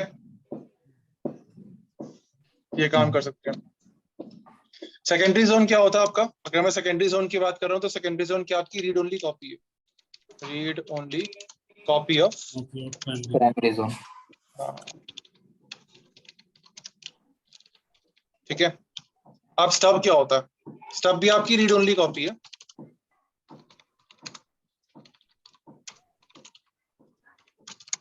आप बोलोगे तो इसमें डिफरेंस क्या हुआ, फिर दोनों रीड ओनली कॉपी है, राइट। तो प्राइमरी जोन, सेकेंडरी जोन क्या करता है, सेकेंडरी जोन सारे रिकॉर्ड्स की कॉपी रखता है। जितने भी रिकॉर्ड्स आपके प्राइमरी जोन के अंदर हैं, चाहे वो आपका एमएक्स है, पीटीए है, सीनेम है, एसआरवी है, टीएक्सटी है, कोई सा भी रिकॉर्ड सबकी। बट जो अगर मैं स्टब जोन की बात करूं, तो ये सिर्फ ऑथोरेटिव रिकॉर्ड्स को मेंटेन करता है। ऑथोरेटिव रिकॉर्ड्स कौन से होते हैं, जैसे आपका 3 होते हैं, ए हो गया, ठीक है, एनएस हो गया एंड एसओए हो गया, ठीक है। ये आपके 3 रिकॉर्ड्स होते हैं, जो क्या होते हैं आपके ऑथोरेटिव रिकॉर्ड्स होते हैं। क्या बोलते हैं इसको, ऑथोरेटिव रिकॉर्ड्स, ठीक है। अब आप बोलोगे सर ऑथोरेटिव रिकॉर्ड्स का मतलब क्या है। ऑथोरेटिव रिकॉर्ड्स का मतलब ये होता है कि भाई मान लो अगर हम ऑथोरेटिव रिकॉर्ड्स की बात कर रहे हैं, तो वो रिकॉर्ड्स जो आपके डीएनएस को डीएनएस सर्वर को बता रहे हैं, ठीक है, फाइन। मतलब ओरिजिनल आपका डीएनएस सर्वर कौन है, जैसे मैंने आपको बताया अभी कि भाई ये जो मेरा जोन बना था, जैसे मान लो मैं ओपन किया, मैंने यहाँ पे अपने मैं यहाँ पे गया अपने डीएनएस पे, ठीक है, मैंने यहाँ पे चेक किया कि भाई ये तो जोन है मेरा abc.local, ठीक है, इसको कौन मैनेज कर रहा है, इसका ऑथोरेटिव डीएनएस कौन है, सर्वर कौन है। तो मैं इसकी प्रॉपर्टीज में गया, मैं नेम सर्वर्स में गया, मुझे पता चल जाएगा इसका ऑथोरेटिव सर्वर कौन है, DC1 है और एडीसी है, दोनों इस पर्टिकुलर जोन को मैनेज कर रहे हैं। तो ये इसके क्या हो गए, ऑथोरेटिव डीएनएस सर्वर्स हो गए, ठीक है। तो स्टब जोन क्या करता है, स्टब जोन सिर्फ ऑथोरेटिव डीएनएस सर्वर्स की इंफॉर्मेशन अपने पास रखता है, इसके अलावा कुछ नहीं करता, ठीक है। एक होता है आपके पास last active directory, active directory. Sir एक क्वेश्चन है इसी में, तो ये स्टब जोन, ये स्टब जोन फिर हम यूज ही क्यों कर रहे हैं, क्योंकि सेकेंडरी जोन में भी तो हमारे वो सारी चीजें। मैं सोच रहा था क्वेश्चन आना चाहिए, चलो आ गया। तो अभी देखो इसमें हम यूज क्यों करते हैं इसको, देखो इसमें एक अच्छा कंसेप्ट है। मान लो मैं तुम्हें एक सिंपल एग्जांपल देता हूँ, बेसिक वाला। जैसे मान लो हमारे पास यहाँ पे क्या है, हमारे पास 2 बैंक है मान के चलो, ठीक है, ये मेरा एक बैंक हो गया, ठीक है, और एक बैंक ये हो गया, ठीक है। ये मान लो मेरे पास मेरा हो गया पीएनबी बैंक, ठीक है, और ये मान लो मेरे पास यहाँ पे क्या हो गया, ये मेरा एक एसबीआई बैंक हो गया विद एटीएम, बैंक भी है यहाँ पे आपका एसबीआई का एटीएम, ठीक है, यहाँ पे आपका पीएनबी का एटीएम, ओके। अब मान लो मैं यहाँ पे, मैं जो कस्टमर हूं मैं पीएनबी का हूँ, ठीक है। अब मैं कहाँ पे गया, ये मान लो ये मैं हूं, ठीक है, ये मैं कस्टमर हूँ, मैं किसका कस्टमर हूँ, मैं पीएनबी का कस्टमर हूँ, ठीक है। मैं कहाँ पे गया, मैं यहाँ पे गया एसबीआई के एटीएम में, ठीक है, और मैंने यहाँ पे क्या किया, कुछ ट्रांजेक्शन करी, कोई भी ट्रांजेक्शन करी मान के चलो, ठीक है, यहाँ पे। तो उस केस में क्या होगा, क्या होता है, ये आपका पीएनबी का यूजर है मान के चलो, तो इस केस में क्या होता है, आप कर सकते हो, कोई इशू तो नहीं है, हो जाती है ट्रांजेक्शन, हो जाती है ट्रांजेक्शन, आप पैसे निकालो डालो कुछ भी कर सकते हो जाता है, ठीक है। अब ऐसा क्यों हो रहा है, ये क्यों हो रहा है, क्योंकि इनके बीच में क्या बना हुआ है, इनके बीच में एक फॉरेस्ट ट्रस्ट बना हुआ है, क्या बना हुआ है, फॉरेस्ट ट्रस्ट, ठीक है, इनके बीच में बना हुआ है, यहाँ पे मैंने फॉरेस्ट ट्रस्ट बनाया, ठीक है। एक्चुअल में हम लोग एडीएफएस का यूज करते हैं, तो ठीक है हम फॉरेस्ट ट्रस्ट का पढ़ लेते हैं पहले। तो मान लो हमारे पास यहाँ पे एक फॉरेस्ट ट्रस्ट बना हुआ है, मतलब इन दोनों के बीच में एक ट्रस्ट बना हुआ है, ट्रस्ट बनने के बाद क्या हुआ, इन दोनों के बीच में एक लॉजिकल लिंक बन गया, एंड देन इनके बीच में क्या होगी, रेप्लिकेशन शुरू हो गई, रेप्लिकेशन शुरू हो गई, तो उसने बता दिया कि भाई यहाँ पे कुछ अपडेट हुए हैं, इस यूजर ने इस पर्टिकुलर एटीएम से यूज करके इतने पैसे निकाल लिए, डाल लिए, कुछ भी किया, ठीक है, ओके। अब कंसेप्ट ये आता है कि भाई आपका जो एसबीआई बैंक है, ठीक है, इसके पास इस यूजर की इंफॉर्मेशन आ कहां से रही है, ठीक है, इसको कैसे पता कि भाई आपका जो पीएनबी बैंक का, पीएनबी बैंक के थ्रू ही, या पीएनबी के यूजर, पीएनबी बैंक के यूजर से ही, यूजर ने ही आपके एसबीआई बैंक का एटीएम का यूज किया, इसके पास ये इंफॉर्मेशन आई कैसे, with the help of stub zone. जब हम फॉरेस्ट ट्रस्ट बनाते हैं तो क्या होता है, हम क्या करते हैं, मैं क्या करता हूँ, मैं यहाँ का, जैसे आपका मान के चलो ये जो मेरा बैंक है आपका जो एसबीआई बैंक का, मैं एसबीआई बैंक का जो इंफॉर्मेशन है, मतलब जो डीएनएस की इंफॉर्मेशन है वो यहाँ पे रख लेता हूँ, मैं एसबीआई का स्टब जोन यहाँ बनाता हूँ, यहाँ आपका बनेगा एसबीआई का स्टब जोन, ठीक है, आपके पीएनबी के अंदर, और पीएनबी के और एसबीआई के अंदर बनेगा आपका पीएनबी का स्टब। अब इससे क्या हुआ, क्या बेनिफिट हुआ, मतलब जो आपके एसबीआई के जो पीएनबी के जो आपके रिकॉर्ड्स, ऑथोरिटेटिव रिकॉर्ड्स, वो कहाँ पे क्रिएट हो गए, यहाँ पे क्रिएट हो गए, 3 रिकॉर्ड ए एनएस एसओए हो गए क्रिएट, हुए कि नहीं हुए, ये बताओ, क्योंकि भाई रिकॉर्ड ही मेंटेन कर रहा है ना, ठीक है। और ऐसे ही आपके एसबीआई के रिकॉर्ड्स यहाँ भी आ गए, इसके बाद इन्फॉर्मेशन आ गई एसबीआई के इन 3 रिकॉर्ड्स की, ठीक है, आ गई ना। तो इस केस में क्या होगा, इसको पता चल गया कि भाई ये इसके ऑथोरिटेटिव रिकॉर्ड्स ये हैं, ऑटोमेटिकली इसके बाद इन्फॉर्मेशन रहेगी उस यूजर की या उस पर्टिकुलर कह लो ट्रांजेक्शन की। तो स्टब जोन का मेनली काम क्या होता है, स्टब जोन क्या करता है, अपने रिकॉर्ड्स की डिफरेंट रिकॉर्ड्स की इन्फॉर्मेशन शेयर करता है, मतलब ऑथोरिटेटिव रिकॉर्ड्स की इन्फॉर्मेशन शेयर करता है दूसरी ऑर्गेनाइजेशन के साथ, तभी हमारा फॉरेस्ट ट्रस्ट बनता है। अगर मैं ये काम ना करूं, अगर मैं ये स्टब जोन ना क्रिएट करूं, ठीक है, तो आपका फॉरेस्ट ट्रस्ट कभी भी नहीं बनेगा दो डिफरेंट ऑर्गेनाइजेशंस के बीच, अगर आप फॉरेस्ट ट्रस्ट बनाओगे तो, ठीक है। वैसे हम ये काम हम फॉरेस्ट ट्रस्ट के काम थ्रू नहीं करते हैं, अब आपका एडीएफएस का कंसेप्ट आता है, बट स्टिल अगर आप फॉरेस्ट ट्रस्ट बनाया अब आपने दो डिफरेंट ऑर्गेनाइजेशंस के बीच में, तो आपको स्टब जोन क्रिएट करना जरूरी है, क्योंकि स्टब जोन क्या करता है, अपने फॉरेस्ट के ऑथोरिटेटिव रिकॉर्ड्स की इंफॉर्मेशन दूसरे फॉरेस्ट को देता है, और दूसरे फॉरेस्ट के ऑथोरिटेटिव रिकॉर्ड्स की इंफॉर्मेशन अपने पास रखता है, ताकि इन दोनों के बीच में जो ट्रांजेक्शन हो उनको उसको पता चल सके कि अब ये ट्रांजेक्शन हो रही, ठीक है। इसलिए हम स्टब जोन का यूज करते हैं। स्टब जोन का मोस्टली यूज होता है फॉरेस्ट ट्रस्ट बनाने के लिए, ठीक है, या इंफॉर्मेशन पास करने के लिए, ऑथोरिटेटिव इंफॉर्मेशन पास करने, ठीक है। अब एडीआईजेड जोन क्या होता है आपका, वो जोन मतलब कह लो अगर कोई ऐसा जोन है जो आपके डीसी के अंदर, मतलब डीसी के साथ बना है, ऐसा मान के चलो ये वाला हो गया जोन, जैसे मैंने यहाँ पे आपको ने बताया, मैं यहाँ पे स्टार्ट पे गया, ठीक है, मैंने यहाँ पे चेक किया, तो यहाँ पे मेरा क्या बन गया, यहाँ मेरा ऑटोमेटिकली abc.local बन गया, जोन बन गया ना। तो ये क्या बना हुआ मेरा, ये मेरा एडीआईजेड जोन है, क्योंकि ये आपका ऑथराइज्ड है, क्योंकि ये आपका काम कर रहा है एडी के साथ, इसलिए इसको क्या बोलेंगे, एक्टिव डायरेक्टरी इंटीग्रेटेड जोन, क्योंकि आपका डीएनएस या आपका जोन क्या इंटीग्रेटेड है एडी के साथ, एडी के साथ मिलकर काम कर रहा है। देखो अगर मैं इसकी प्रॉपर्टीज में जाऊं और चेक करूं तो ये मुझे दिखाता है जोन टाइप क्या आपका एक्टिव डायरेक्टरी इंटीग्रेटेड, बट है एक्चुअल में ये प्राइमरी जोन ही, देखो दिखा रहा है आपको प्राइमरी जोन, लेकिन नीचे क्या दिखा रहा है आपको, store the zone in active directory, that's why it's this zone is known as active directory integrated, क्योंकि जो आपका जोन है ये आपके एंटिटीएस फोल्डर के अंदर से हो रहा है डीएनएस के साथ, सॉरी एडी के साथ, ठीक है। सर एक बार तीनों जोन दिखा सकते हो आप हमें? अभी दिखाता हूँ। अगर ये आपके अगर ये आपके जोन क्रिएट नहीं होंगे, मतलब अगर आपका ये एडीएसएड जोन नहीं बनेगा तो आपका डीडीएनएस भी नहीं बनता, ये भी ध्यान रखना। जो आप डायनामिक अपडेट्स का कंसेप्ट देखते हो, जो मैंने आपको बताया था अभी थोड़ी देर पहले, डायनामिक अपडेट्स का कंसेप्ट, वो आपका ADIZ के थ्रू ही होता है। ठीक है, देखो मैंने आपको ये दिखा दिया, प्राइमरी जोन तो आपका ऑटोमेटिकली बन गया। ठीक है, बन गया ना। अब सेकेंडरी जोन बनाने के लिए मुझे अलग से एक सर्वर चाहिए। मैं इसके अंदर सेकेंडरी जोन नहीं क्रिएट कर सकता, तुम करके देख सकते हो। देखो अगर मैं यहाँ पे न्यू जोन पे गया, ठीक है, मैंने यहाँ पे बोला सेकेंडरी जोन बनाना है मुझे।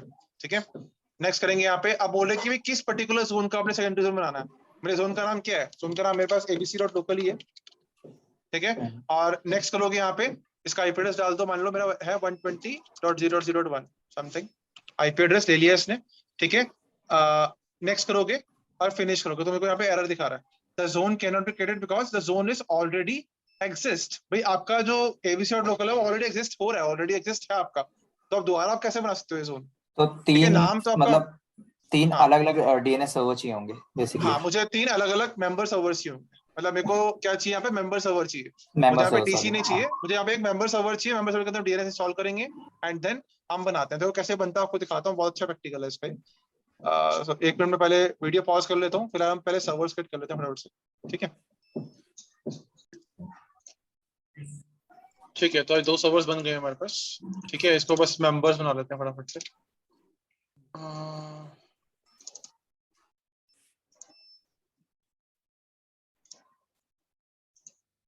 ये मेरा मेंबर सर्वर 1 है।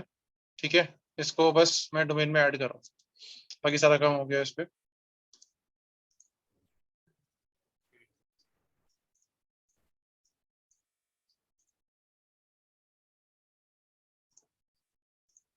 डोमेन का नाम है हमारे पास abc.local।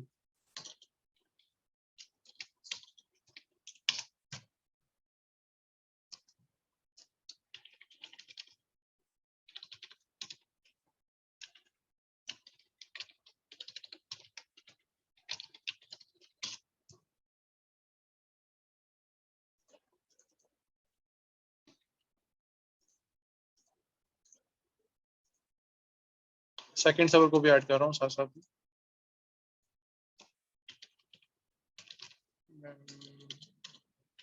SVR02 कर देते हैं इसको। डोमेन का नाम abc.local।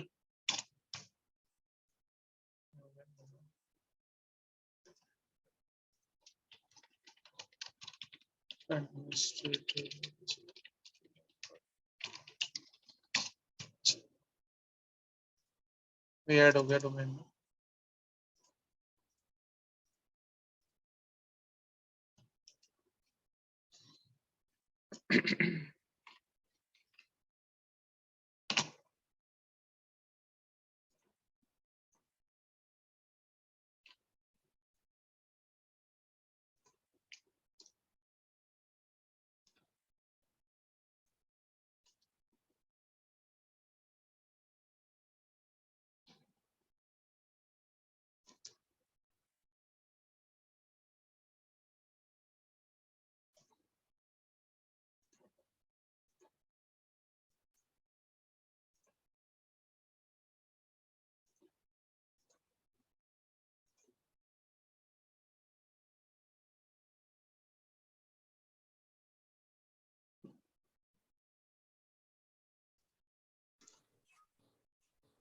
तो देखो हमारे पास यहाँ पे क्या है, 2 मेंबर सर्वर्स हो गए।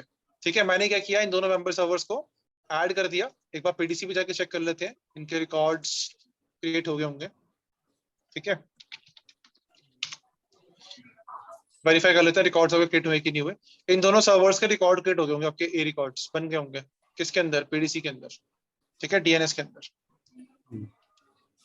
तो कमांड, अच्छा, इनके ऑटोमेटिक पॉइंटर के लिए तो वो डीएचसीपी से बनेगा। हाँ, अच्छा ऑटोमेटिक मतलब वो आपका, अगर आप चाहते हो कि पीटीआर रिकॉर्ड भी ऑटोमेटिक बने तो फिर हम डीएससीपी का यूज करते हैं। ठीक है, अब देखो यहाँ पे आपका abc.local पे आ गए, यहाँ पे देखो आपका मेंबर सर्वर 1 मेंबर सर्वर 2 के दोनों रिकॉर्ड्स बन चुके हैं। अब ये क्यों बने? क्योंकि मैंने यहाँ पे डायनामिक अपडेट्स ऑन की हुई थी। अगर मैं डायनामिक अपडेट्स ऑफ करता तो मेरे को मैनुअली क्रिएट करने पड़ते, उसको पता नहीं चलता कि अपडेट है कि नहीं। ठीक है, तो अब ये हो गया। अब मैं यहाँ पे आता हूँ मेंबर सर्वर 1 पे। मेंबर सर्वर 1 पे हूँ मैं इस टाइम पे। अब क्या करते हैं, यहाँ पे अपना डीएनएस इंस्टॉल करते हैं, डीएनएस के सर्विसेज इंस्टॉल करते हैं। और स्टब जोन का आपने बताया कि या तो फॉरेस्ट लेवल पे जो ट्रस्ट क्रिएट होता है तब हाँ। स्टब जोन यूज होता है, यस, या फिर अगर या फिर आपको क्वेरी को रिजॉल्व करनी है, हाँ, दो fast डिफरेंट डोमेन के बीच में फास्ट क्वेरी रिजॉल्व करनी है तो उसके लिए यूज होता है। हाँ बस इतना ही बोल लो। डीएनएस सर्वर हो गया, ठीक है। इसको नेक्स्ट करते हैं एंड इसको ऑटोमेटिक रिस्टार्ट कर देते हैं। वैसे रिस्टार्ट मांगता नहीं है बट फिर भी इसको ऑटोमेटिक रिस्टार्ट। मैं सेम काम सर्वर 2 पे भी कर रहा हूँ, ठीक है। दोनों सर्वर्स पे हम लोग क्या कर रहे हैं, अपने डीएनएस की सर्विसेज इंस्टॉल कर रहे हैं। इंस्टॉल कर रहे हैं। 1 पे आपकी स्टार्ट हो गई है इंस्टॉल होनी, 2 पे हम लगा रहे हैं, ठीक है।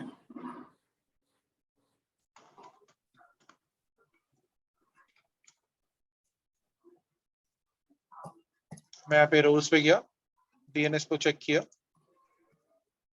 ठीक है, और इसको यूज करके इंस्टॉल कर, ठीक है। अब ये जो आपका डीएनएस सर्वर बन रहा है ये आपका स्टैंड अलोन है। मतलब ये कह लो कि एक तरह से कह लो ये आपका ये आपका यहाँ पे जो आपके जोन्स बनेंगे वो आपके एडीआई सेट जोन नहीं होंगे, क्योंकि वो आपके जोन्स एडी के अंदर इंस्टॉल नहीं होंगे, क्योंकि ये आपका सेपरेट सर्वर्स है, इसमें हमने एडी इंस्टॉल नहीं करी, ठीक है।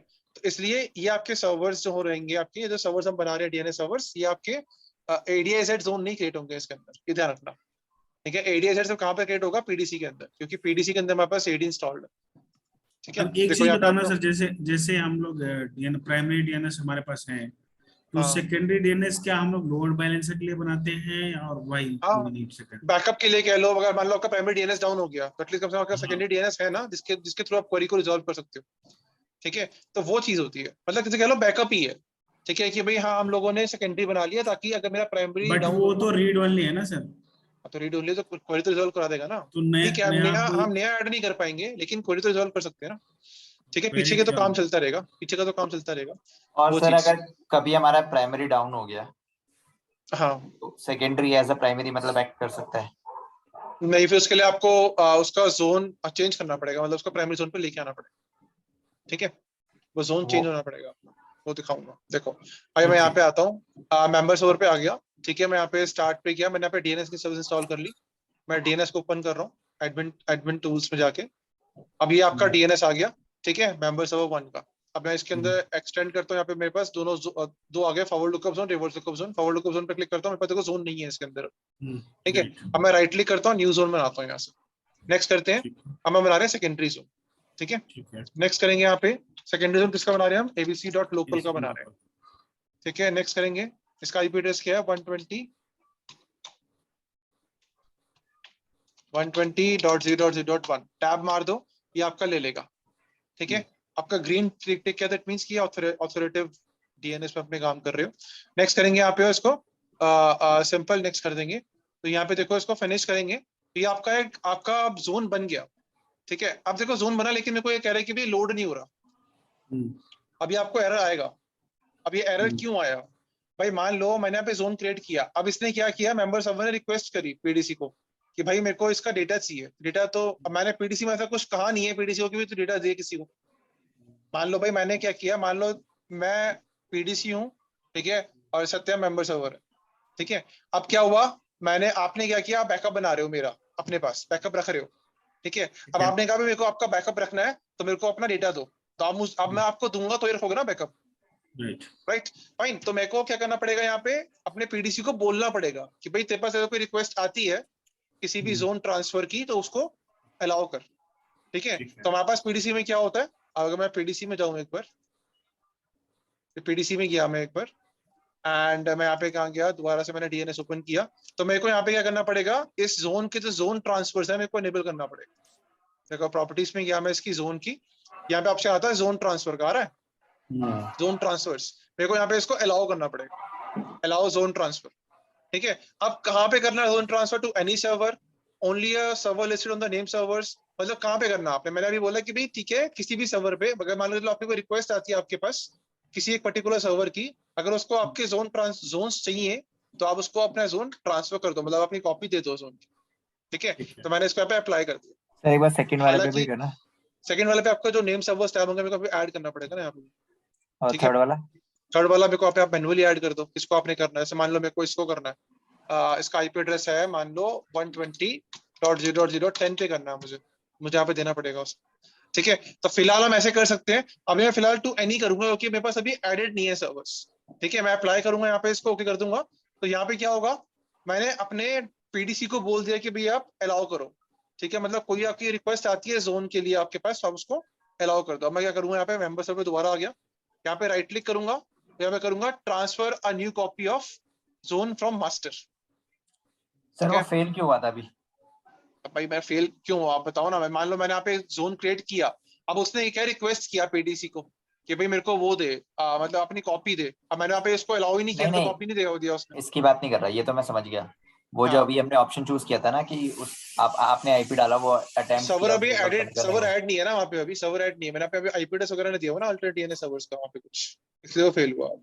ठीक है, तो अभी मैं यहाँ पे क्या करता हूँ, यहाँ पे राइट क्लिक करता हूँ and transfer new copy of zone from master click करेंगे यहाँ पे, और इसको एक बार रिफ्रेश करेंगे। तो देखो इसने क्या किया, सारी की सारी कॉपी उससे ले ली ना। ठीक है, अब आप चेक कर लो, अगर मैं इसकी यहाँ पे प्रॉपर्टीज पे जाऊँ और इसको मैं कुछ चेंज करने की कोशिश करूँ, मैं चेंज नहीं कर सकता। देखो सारा कुछ read only mode, read only mode है। अगर मैं इसको राइट क्लिक करूंगा, डिलीट का ऑप्शन भी नहीं है मेरे पास यहाँ से। ठीक है, अगर मैं यहाँ पे राइट क्लिक करूँ, कुछ क्रिएट करने की कोशिश करूँ, क्रिएट का ऑप्शन भी नहीं दिखाएगा मुझे। ठीक है, इस तरीके से। Okay fine. अब अगर आप चाहते हो कि मेरे को इसी जोन को स्टब जोन में कन्वर्ट करना है, अभी हमने सेकेंडरी जोन बनाया हुआ ना इसको, अब मुझे इसको कन्वर्ट करना है स्टब जोन में, तो मैं राइट क्लिक करूंगा, इसकी प्रॉपर्टीज पे आऊंगा, यहाँ पे देखो चेंज का ऑप्शन आ रहा है। अभी हमारा क्या चल रहा है, सेकेंडरी चल रहा है, मेरे को इसको स्टब में कन्वर्ट करना है। स्टब पे क्लिक करो, ओके कर दो, अप्लाई कर दो। लो अब इसको एक बार रिफ्रेश करो, यहाँ से राइट क्लिक करो, यहाँ पे रिफ्रेश का ऑप्शन आएगा, ये देखो। अब डिफरेंस देख रहे हो दोनों में क्या हुआ। हाँ, इसमें A record, NS record, SO record है। हाँ, इसे सिर्फ ऑथोरिटेटिव रिकॉर्ड्स लिए, इसने बसाया रिकॉर्ड्स नहीं लिए वहां पे। ठीक है, तो स्टब जोन सिर्फ 3 रिकॉर्ड्स मेंटेन कर रहा है। ठीक है, अब मान के चलो से मैंने इसको दोबारा सेकेंडरी करते हैं, तो ये आपका डिफरेंस है। ठीक है, अगर मुझे मान के चलो इसको प्राइमरी क्रिएट करना है, तो राइट क्लिक करूंगा, यहाँ पे मैं प्रॉपर्टीज पे जाऊंगा, चेंज प्राइमरी का ऑप्शन है मेरे पास। ठीक है, ओके, ये मैं सेकेंडरी पे जा रहा हूँ। ओके, तो ये आपका एक बार रिफ्रेश करोगे, अब आपका सेकेंडरी बन गया। अब मैं ऐसी मेंबर सर्वर 2 पे जाता हूँ और यहाँ से बनाता हूँ स्टब। तो मैं यहाँ पे कहाँ गया, डीएनएस पे गया, मैंने डीएनएस ऑलरेडी इंस्टॉल कर लिया मेंबर सर्वर 2 पे भी। और ये डीएनएस स्टब जोन का एंट्री कहाँ पे देते हैं सर? लाइक वो ऑल्टरनेट डीएनएस में देना उसको, ऑल्टरनेट डीएनएस। अब यहाँ पे न्यू जोन पे जाओगे, नेक्स्ट करोगे, यहाँ पे सेकंड स्टब जोन नेक्स्ट करेंगे। यहाँ पे किसका बनाना है मेरे को, स्टब जोन abc.local का बनाना है, राइट। नेक्स्ट करेंगे, यहाँ पे देखो डीएनएस की फाइल बन रही है abc.local.dns। ठीक है, नेक्स्ट करेंगे, यहाँ पे आईपी एड्रेस है 120.0.1। ठीक है, नेक्स्ट करेंगे यहाँ पे और फिनिश कर दो। तो ये देखो, ये आपका क्या बन गया, ये आपका बन गया। पहले वो कर लो, ट्रांसफर कॉपी फ्रॉम मास्टर, और इसको रिफ्रेश करोगे। यहाँ पे रिफ्रेश करते ही ये क्या करेगा, थोड़ा टाइम लगाएगा, एक मिनट टाइम लगा रहा है।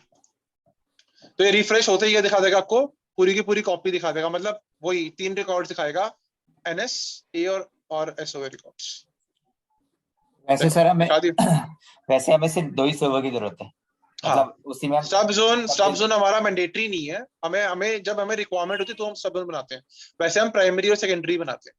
ठीक है, तो आप देखो आपका सेकेंडरी यहाँ पे इंस्टॉल्ड है और स्टब यहाँ पे इंस्टॉल्ड है, आप दोनों में डिफरेंस देख सकते हो। आप डिफरेंस क्या है दोनों में, दोनों रीड ओनली है। अगर मैं राइट क्लिक करूंगा तो मैं भी अभी कुछ नहीं कर सकता, देखो।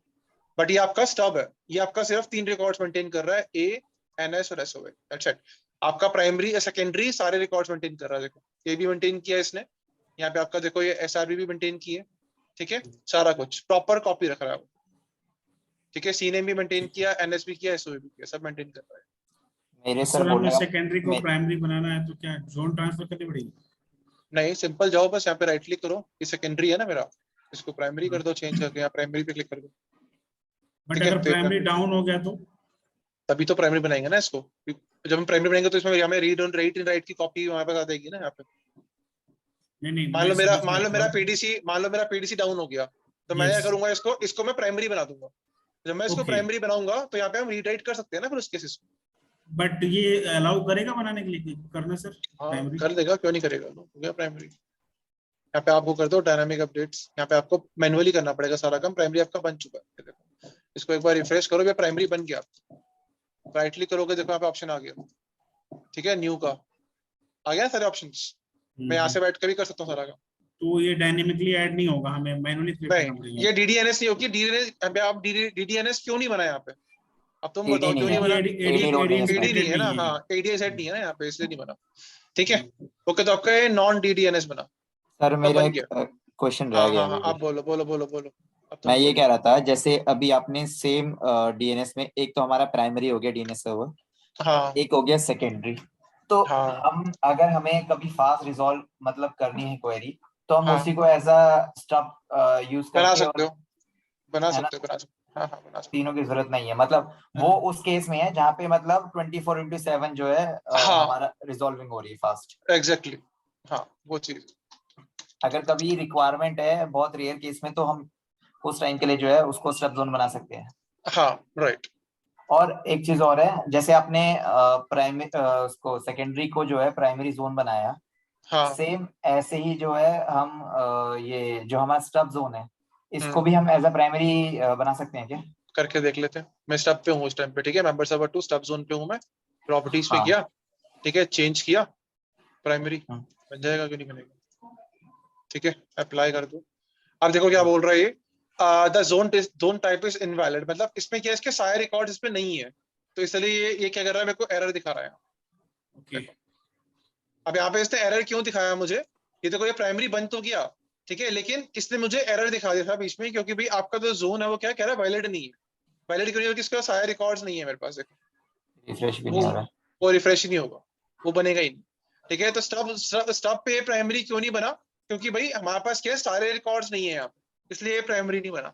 हालांकि और इस सेकेंडरी को हमने प्राइमरी बना लिया था। हाँ वही कह रहा हूँ, ठीक इसका है, रीजन ये भी तो हो सकता है ना कि हमारा जो अब DNS जो रिकॉर्ड है वो चेंज हो चुका है। कौन सा रिकॉर्ड चेंज हो गया?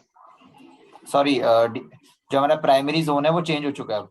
नहीं नहीं, जो प्राइमरी जोन मेरा मेंबर, वही है, नहीं मैंने इसको हटा दिया, प्राइमरी जोन मेरा सेकेंडरी है, देखो मैंने प्राइमरी उसी को बनाया हुआ है, वही मेरा प्राइमरी है। अच्छा एक्चुअल में है क्या, कंसेप्ट क्या है कि भाई यहाँ पे क्या मेंबर सर्वर 2 ने सारे रिकॉर्ड्स मेंटेन नहीं किए हैं। अब अगर मान के चलो मैंने इसको प्राइमरी बना दिया, अब इसका सारे रिकॉर्ड्स नहीं होंगे, तो ये काम कैसे करेगा फिर इसके? समझ गया। ठीक है, एक बार तो इसलिए एक बार सर इसको दोबारा से प्राइमरी रिकॉर्ड मतलब इसको प्राइमरी मेंबर बनाना, जो सेकेंडरी था अपना। लो मैंने बना दिया इसको प्राइमरी, प्रॉपर्टीज पे गया, चेंज किया प्राइमरी, ओके एंड अप्लाई, हो गया, इसको रिफ्रेश कर लो एक बार, हाँ बन गया। अभी देखना DNS सर्वर कौन सा दिखा रहा है, मतलब अब हमें जो अभी दिखा तो रहा है डीएनएस वही दिखाएगा, अभी तो वही दिखाएगा DC1। ना भाई, हमारे पास दो प्राइमरी हो गए ना, एक तो प्राइमरी मेंबर सर्वर 1 हो गया, एक मेरा ये भी हो गया प्राइमरी। अच्छा ठीक है, दोनों ही अब तो प्राइमरी हो डीएनएस, गए। हाँ तो अभी तो डीएनएस वही दिखाएगा मुझे, तो ये देखो अभी प्राइमरी यहाँ हम पे, मल्टीपल हाँ मतलब यूज कर सकते हैं प्राइमरी। हाँ पर ये आपका एंड डीएनएस पे बना है प्राइमरी, डीएनएस पे नहीं बना, बस कहने का मतलब ये है। अब अगर मैं हाँ abc.local करता हूँ, तो मुझे अभी भी फिलहाल वही दिखाएगा। ठीक है, अगर अच्छा मान के चलो मैं यहाँ पे फ्लश डीएनएस भी कर लेता हूँ, मान के चलो एक बार फ्लश डीएनएस करते नहीं हैं, वो फ्लश तो समझ डीएनएस गया में मैं, कैशे, नहीं होगा, हाँ कैशे वो समझ चेक गया। कर लेते हैं, कैशे रिमूव करते हैं एक बार इसकी। ठीक है, तो IP config/, नहीं, लेकिन अभी हमने इसका आईपी एड्रेस डाला है ना डीएनएस में, तो कैसे हाँ लेगा एक वो भी कंडीशन है। ठीक है, तो देखो अभी बाय डिफॉल्ट यहीं पे जा रहा है, तो अभी मैं डालूंगा, मैं तो सेकेंडरी में डालूंगा ना, अल्टरनेट पे डालूंगा इसमें, सिंपल सी मैं बात ये है। अगर मैं यहाँ पे हाँ आता हूँ, इसी में मैं ये पूछ रहा हूँ सर हाँ कि अगर मान लो लेट से मैं जो मेरा सेकेंडरी जिसको मैंने अभी कन्वर्ट किया एज अ प्राइमरी DNS, हाँ हाँ उसमें अगर मैं AD रो इंस्टॉल कर लेता हूँ तब तो ये हाँ DDNS हो जाएगा। हाँ, ठीक है। तो अभी और आपका यहाँ पे देखो प्रेफर्ड डीएनएस सर्वर आपका ये चल रहा है ना, आपने यहीं पे डाला रखा हुआ है। अगर आप मैं चाहते हो कि भाई मेरे को प्रेफर्ड डीएनएस सर्वर चेंज करना है, तो फिर आपको यहाँ पे उसका IP एड्रेस डालना पड़ेगा। ये तो सर मान लो डाउन हो गया, क्योंकि ये तो हम हाँ बनाएंगे उसी केस में ना जब ये डाउन हो चुका है, हाँ तो इसमें तो राइट, इसमें डालने का कोई लॉजिक ही नहीं है। उस केस में कैसे हाँ करेंगे उससे प्राइमरी, ये पूछ रहा हूँ मैं। बस क्योंकि कुछ अगर नहीं करना अगर तुम्हें, हम बस यहाँ सेकेंडरी को पे, प्राइमरी में कन्वर्ट कर रहे हैं उसका रीजन ही यही है कि हमारा प्राइमरी जो है डाउन हो गया या फिर उसमें कुछ बग आ गया, हाँ राइट, उसी केस में हम कन्वर्ट कर रहे हैं। तो हाँ तो अब प्राइमरी बनाओगे कैसे ना इसको, बस प्राइमरी प्रमोट बना करेंगे? दोगे, प्राइमरी बनाओगे बस इसको, सिर्फ यहाँ पे आप इसको प्रमोट करोगे, तो इसमें एडी डाल के इसको प्रमोट करोगे, तो हाँ प्रमोट वाला देखो उसमें तो आपका फिर एडीसी का रोल आ गया ना, क्योंकि ये तो आपका बनेगा नहीं पीडीसी, पीडीसी कौन बनेगा आपका, पीडीसी तो आपका एडीसी बनेगा ना उस केस में, फिर आपको फिज्मो रोल्स वगैरह ट्रांसफर करने पड़ेंगे। तो उस केसेस में ये रहेगा कि अगर आपको सिर्फ डीएनएस सर्वर चाहिए प्राइमरी, तो आप इसको एज अ प्राइमरी बना सकते हो, तो यहाँ पे हम रिकॉर्ड्स को ऐड कर सकते हैं मैनुअली। ठीक तो है, वो वाला काम नहीं होगा। तो अगर तुम बोलो कि मेरे को इसको मुझे वैसे बनाना है, जो समझ में आ रहा है हाँ फॉर टेम्प पर्पस हम जो है इसको एज अ हाँ प्राइमरी प्राइमरी रिकॉर्ड बना बना के सकते हो, और जैसे ही वो exactly, रीस्टोर हो गया वापस से ये सेकेंडरी या रिकॉर्ड जो होके आपका जो वो system में एडीसी जाएगा। जो आपका जो एडीसी होगा, जो आप एफएसएम रोल्स वगैरह सीज कर लोगे, देन हाँ। उसके बाद फिर आप इसको एज अ सेकेंडरी दोबारा बना सकते हो। कहने का मतलब ये होगा, ऐसा नहीं है कि आप भाई मेरे को पीडीसी चाहिए ना प्राइमरी के लिए, तो फिर अब पीडीसी कहाँ से लेके आऊंगा मैं, ये तो बनेगा नहीं पीडीसी आपका, ठीक है। तो पीडीसी आपका तो एडीसी बनेगा जब हम फिजिबल रोल्स वगैरह सारा कुछ करेंगे। अगर मान लो मैं इसको पीडीसी बना भी लेता हूँ, इस मेंबर सर्वर को मैंने यहाँ पे इसमें एडी की सर्विस इंस्टॉल कर दी, इसको प्रमोट भी किया, तो उसका फायदा नहीं है, मेरे पास डेटा नहीं आएगा सारा का सारा, फिर मुझे माइग्रेट करना पड़ेगा डेटा सारा का सारा एडीएमटी टूल के through. Active directory migration tool होता है आपका, उसके थ्रू माइग्रेट करना पड़ेगा डेटा सारा, तो उसका फायदा नहीं है। हम यहाँ पे डीएनएस, हम यहाँ पे एडीसी के कंसेप्ट में नहीं है, यहाँ पे हम यहाँ बात कर रहे हैं डीएनएस की। अगर मेरे को, अगर मान के चलो आपका प्राइमरी डीएनएस सर्वर कह लो डाउन होता है, तो एटलीस्ट हमारे पास एक डीएनएस सर्वर है जो उस पर्टिकुलर डीएनएस सर्वर की जगह ले सकता है। हम इसको एज अ प्राइमरी बना सकते हैं, ताकि अगर मुझे कोई रिकॉर्ड्स ऐड करने हो तो हम कर सकते हैं, ठीक है, टेम्परेरी बेसिस पे। आया समझ में? ओके, ठीक है।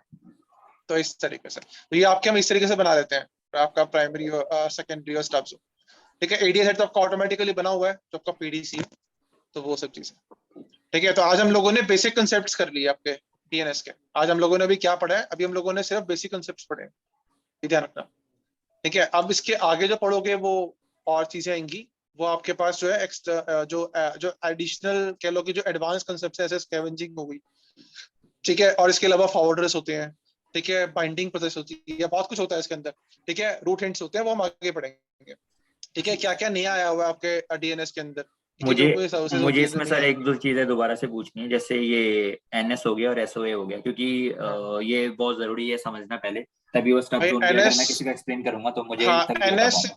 एनएस आपका वो आपका रिकॉर्ड नेम होता है, सर्वर हो गया।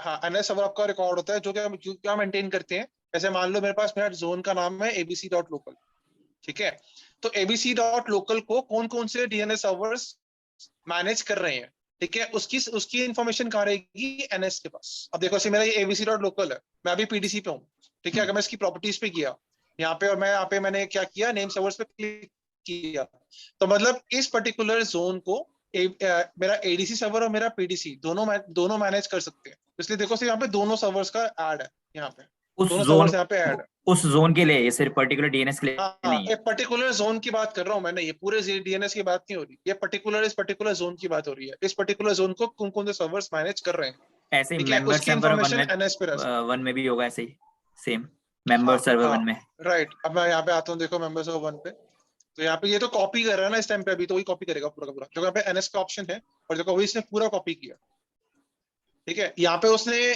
कॉपी किया क्योंकि यहाँ पे रीड ओनली कॉपी है मेरे पास, यहाँ मेरे पास राइटेबल कॉपी नहीं है, ये सेकेंडरी है आपका। देखो सेकेंडरी मैंने आपको क्या बताया था कि मैंने इसको ना सेकेंडरी बनाया हुआ था, ये सेकेंडरी है आपका, ठीक है। तो मैंने सेकेंडरी में क्या बताया आपको कि भाई सेकेंडरी आपका प्रॉपर कॉपी लेता है, ठीक है,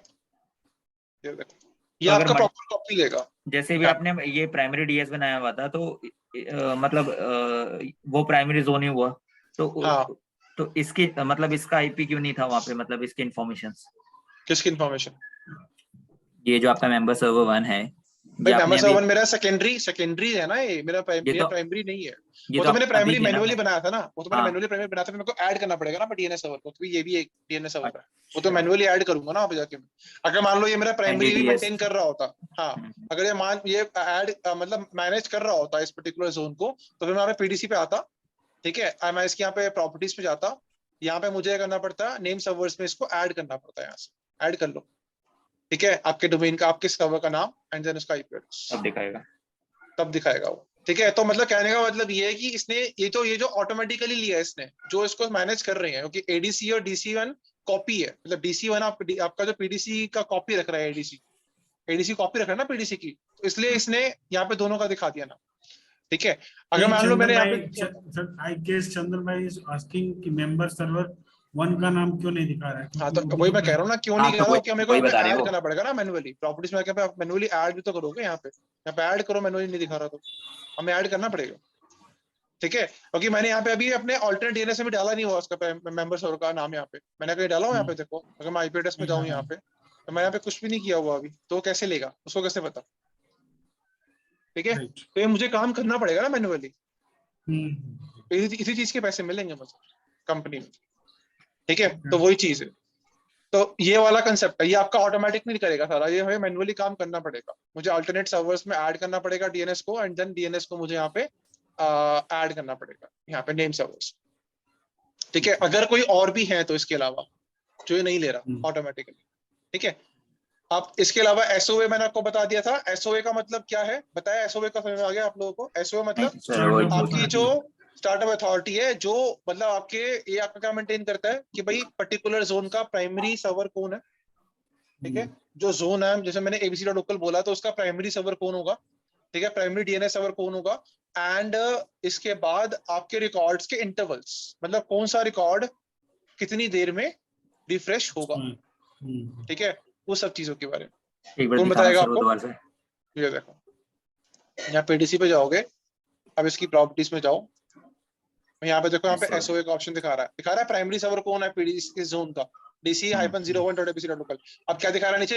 रिफ्रेश इंटरवल्स। ये रिस्पांसिबल पर्सन कैसा है? रिस्पांसिबल पर्सन मतलब होस्ट मास्टर, मतलब जो आपका होस्ट कर रहा है इस डोमेन को, ठीक है, तो इसको ये होस्ट मास्टर भी बोलता है, ठीक है। ओके, रिस्पांसिबल पर्सन मतलब होस्ट मास्टर, मतलब जो आपके इस पर्टिकुलर जोन को मेंटेन कर रहा है, उसको होस्ट मास्टर भी बोला जाता है, ठीक है। तो अभी आपका रिफ्रेश इंटरवल हो गया, रिट्रा इंटरवल हो गया, एक्सपायर आफ्टर कब होगा, टीटीएल इसका कितना है वो आपको बता रहा है, ठीक है। अब टीटीएल का मतलब समझ में आता है तुम्हें? वो टीटीएल क्या हो? Time to live. हाँ हाँ, होता क्या है पता है इसके बारे में कुछ? टीटीएल मतलब कितने टाइम बाद नहीं, आपकी जो रिक्वेस्ट है, मतलब आप मान के चलो आपके ना डीएनएस के अंदर डीएनएस कैशे भी होता है, आप लोगों ने सुना होगा डीएनएस कैशे के बारे में। ऐसे होता क्या है, जब भी आपका डीएनएस कोई भी क्वेरी को रिजॉल्व करता है ना, तो वो अपने कैश में रख लेता है उसका आंसर, उस क्वेरी का आंसर, ठीक है। समझने की कोशिश करना है चीजें। तो अगर मैं टीटीएल की यहाँ पे बात कर रहा हूँ, तो टीटीएल मतलब यहाँ पे क्या है कि भाई वो जो आंसर है आपके कैशे में कब तक सेव रहेगा, उस रिस्पॉन्स को कब तक सेव कर रखेगा? 1 घंटे के। 1 घंटे बाद क्या होगा? वो ऑटोमेटिकली रिस्पॉन्स क्या होगा आपका, वो वहां से अपने कैशे से हटा देगा। उसको बोलते हैं time to live. Time to live मतलब क्या है कि आपकी जो रिस्पॉन्स है, मतलब जो आपके डीएनएस ने सर्वर ने रिजॉल्व करी है क्वेरी, ठीक है, पर्टिकुलर क्लाइंट की, उस क्वेरी का आंसर वो अपने पास रख लेता है कैशे में। कब तक रखेगा वो? 1 घंटे तक। उसको बोलते हैं टाइम टू लिव। मतलब उस रिस्पॉन्स का टाइम कितना होगा? 1 घंटा। स्कैविंग क्या होता है सर? स्कैविंग जो स्कैवेंजिंग स्कैविंग हाँ, स्कैविंग, वही स्कैवेंजिंग बोलते हैं ना उसको। ये इसी की बात कर रहे हो ना?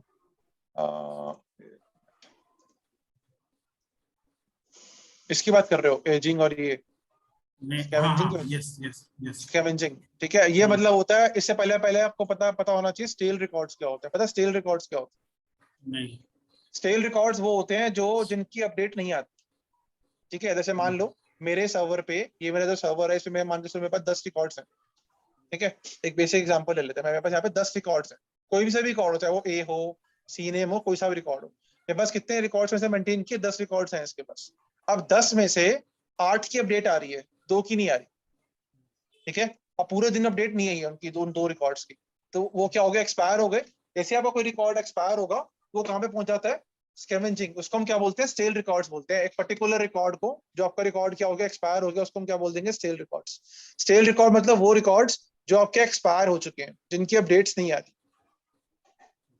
ठीक है। अब अगर मैं डीएनएस की प्रॉपर्टीज, हाँ, अगर मैं डीएनएस की प्रॉपर्टीज में जाऊं, तो मेरे को क्या बोल रहा है कि भाई आपके जो क्या होगा, 1 दिन के बाद आपका रिकॉर्ड क्या हो जाएगा? एक्सपायर हो जाएगा, ठीक है। तो मतलब 1 दिन के बाद आपका रिकॉर्ड क्या होगा? स्टेल हो गया। अब वो स्टेल रिकॉर्ड की इंफॉर्मेशन कौन मेंटेन करेगा? स्कैवेंजिंग। अगर आप चाहते हो कि भाई वो स्टेल रिकॉर्ड्स मेंटेन रहें, ठीक है, तो आप एजिंग में जाओगे, यहाँ पे स्कैवेज में जाओगे, स्कैवेज स्टेल रिसोर्स रिकॉर्ड्स, इसको चेक कर दोगे, और यहाँ पे क्या बाय डिफॉल्ट है 7 डेज तक उसको अपने पास रखेगा उस रिकॉर्ड्स को, और वेट करेगा कि भाई 7 दिन के अंदर अंदर इन रिकॉर्ड्स की कोई अपडेट मेरे पास आ जाए, जो स्टेल रिकॉर्ड्स। अगर 7 दिन के बाद भी उन स्टेल रिकॉर्ड्स की अपडेट नहीं आती है, क्या करेगा फिर? ये उन रिकॉर्ड्स को परमानेंटली खत्म कर देगा डेटाबेस में। आया समझ में? ठीक है। अब इसका एक बहुत अच्छा एग्जांपल है, समझ में आ रहा है? हेलो, हाँ। अब इसका एक बहुत अच्छा एग्जांपल है। एग्जांपल क्या है? जैसे आप लोग कभी कभी देखते होंगे, कोई एक सिस्टम है, मान लो मेरा क्लाइंट है, वो 10 दिन तक मान लो एक क्लाइंट पीसी है, वो 10 दिन तक ऑन नहीं हुआ। जब आपने 11वें दिन उसको ऑन किया, तो क्या हुआ? उसका ट्रस्ट रिलेशनशिप खत्म हो गया डोमेन से, होता है ना, दिखाता है ट्रस्ट रिलेशनशिप इज एक्सपायर्ड, सो कह लो कि आपका ट्रस्ट रिलेशनशिप खत्म हो गया, अनरीचेबल दिखाया था, तो आपको दोबारा से उसको ऐड करना पड़ता है डोमेन के अंदर। तो क्यों होता है? Because of this. वो क्या हो गया, उस रिकॉर्ड की, वो क्या हो गया, उस जो आपका क्लाइंट था उसकी रिकॉर्ड, उसका रिकॉर्ड क्या हो गया, एक्सपायर हो गया। एक्सपायर हुआ तो क्या हुआ, वो सेल के अंदर आ गया। अब सेल का टाइम पीरियड है, अब ये तो भाई बाय डिफॉल्ट है। अब आप चाहते हो कि मेरे को इसको बढ़ाना है, बढ़ा भी सकते हो उसको, तो आप बढ़ा दो। मान लो आपने 10 दिन का कर दिया, 10 दिन बाद अगर कोई, मान लो 10 दिन का आपने कर दिया, तो 10 दिन के बाद अगर कोई सिस्टम ऑन होता है, ठीक है, तो क्या होगा, वो आपका ऑटोमेटिकली क्या होता है, उसका रिकॉर्ड डिलीट कर देता है। तो रिकॉर्ड डिलीट होगा तो क्या होगा, वो मेंबर नहीं रहेगा आपके डोमेन का। मेंबर नहीं रहेगा तो फिर आपको दोबारा से उसको ऐड करना पड़ेगा। Simple as that. By default आपकी जो स्कैवेंजिंग है और एजिंग है काम नहीं करता, बाय डिफॉल्ट डिसेबल्ड रहता है डीएनएस से। अगर आप चाहते हो कि आप इसको ऑन करना चाहते हो, उसको ऑन कर सकते हो एज पर द रिक्वायरमेंट्स। ठीक है, ठीक है सर। आपने जो अभी डीएनएस कैशे के बारे में बोला था, ये हाँ। ये जो फॉरवर्डिंग डीएनएस कहते हैं, फॉरवर्डेड डीएनएस कहते हैं, उसमें यूज होता है ना? नहीं हाँ, वो अलग कंसेप्ट है। डीएनएस कैशे का मेनली काम ये होता है कि भाई अगर मान के चलो आप डीएनएस कैशे में क्यों रख रहा है रिकॉर्ड्स, मतलब आपकी क्वेरी का जो रिस्पॉन्स है वो क्यों रख रहा है, उसका एक रीजन है। ऐसे मान लो भाई आपकी सेम क्वेरी दोबारा आती है आपके डीएनएस के पास, ठीक है। मान लो एक घंटे पहले क्लाइंट वन ने क्वेरी सेंड करी, अब 1 घंटे बाद दोबारा क्या किया क्लाइंट ने, दोबारा वही सेम क्वेरी सेंड करी आपके डीएनएस को। तो दोबारा ना रिजॉल्व करने के, दोबारा फिर वो रिजॉल्व करने की कोशिश करेगा उसको, तो वो ना करे, इसलिए क्या करता है, वो अपने डीएनएस कैशे के अंदर से वो क्वेरी उसको दे देता है, तो उसको दोबारा उसको वो सर्च करने की नीड नहीं होती। हाँ, मतलब डीएनएस कैशे आपका बेसिकली वही हो गया ना। हाँ फर्स्ट टाइम हम कोई भी चीज अगर रिजॉल्व करवा रहे हैं तो वो टाइम हाँ, लेता है, टाइम बट लेता है। सेकंड टाइम सेकेंड टाइम, क्यों अपने में रख लेता है उसकी इन्फॉर्मेशन। हाँ। ठीक है, तो ये आपका दोनों जगह पे होता है डीएनएस कैशे, आपका सर्वर पे भी होता है और क्लाइंट पे भी होता है। ठीक है, क्लाइंट साइड भी क्या होता है, क्लाइंट भी आपका क्या करता है, डीएनएस कैशे मेंटेन करता है, ताकि भाई जो क्लाइंट के पास आंसर आते हैं वो डीएनएस कैशे में रख लेता है। अगर आपको डीएनएस कैशे खत्म करना है अपना, फ्लश, तो फ्लश डीएनएस का कमांड होती है जो मैंने चलाई थी अभी, ipconfig //flush DNS। फिर दोबारा ठीक है, रजिस्टर करना तो पड़ेगा। उससे क्या होगा कि वो खत्म हो जाता है आपका डीएनएस की जितनी भी एंट्रीज होंगी उसके अंदर, वो सब खत्म हो जाएगी। जितनी भी क्वेरीज सेव करके रखी हुई है वो खत्म हो जाएगी। ठीक है, फॉरवर्डेड डीएनएस क्या होता है सर? ये मतलब एक वो, आगे आगे बताता हूँ। फॉरवर्ड, इसमें आपके पास होता है कंडीशनल फॉरवर्डिंग और फॉरवर्डिंग, दो चीजें होती हाँ है। ठीक है, वो पढ़ेंगे हम। ये ठीक कंडीशनल है, फॉरवर्डर होता है, एक आपका कंडीशनल फॉरवर्डर्स, एक आपका सिर्फ फॉरवर्डर्स होता है। ठीक ये है, रहा फॉरवर्डर्स, तो हम पढ़ेंगे आगे एडवांस में। चलो ठीक है, ठीक है, तो आज के लिए फिलहाल इतना ही। ठीक है, यस यस ठीक है सर। ठीक है।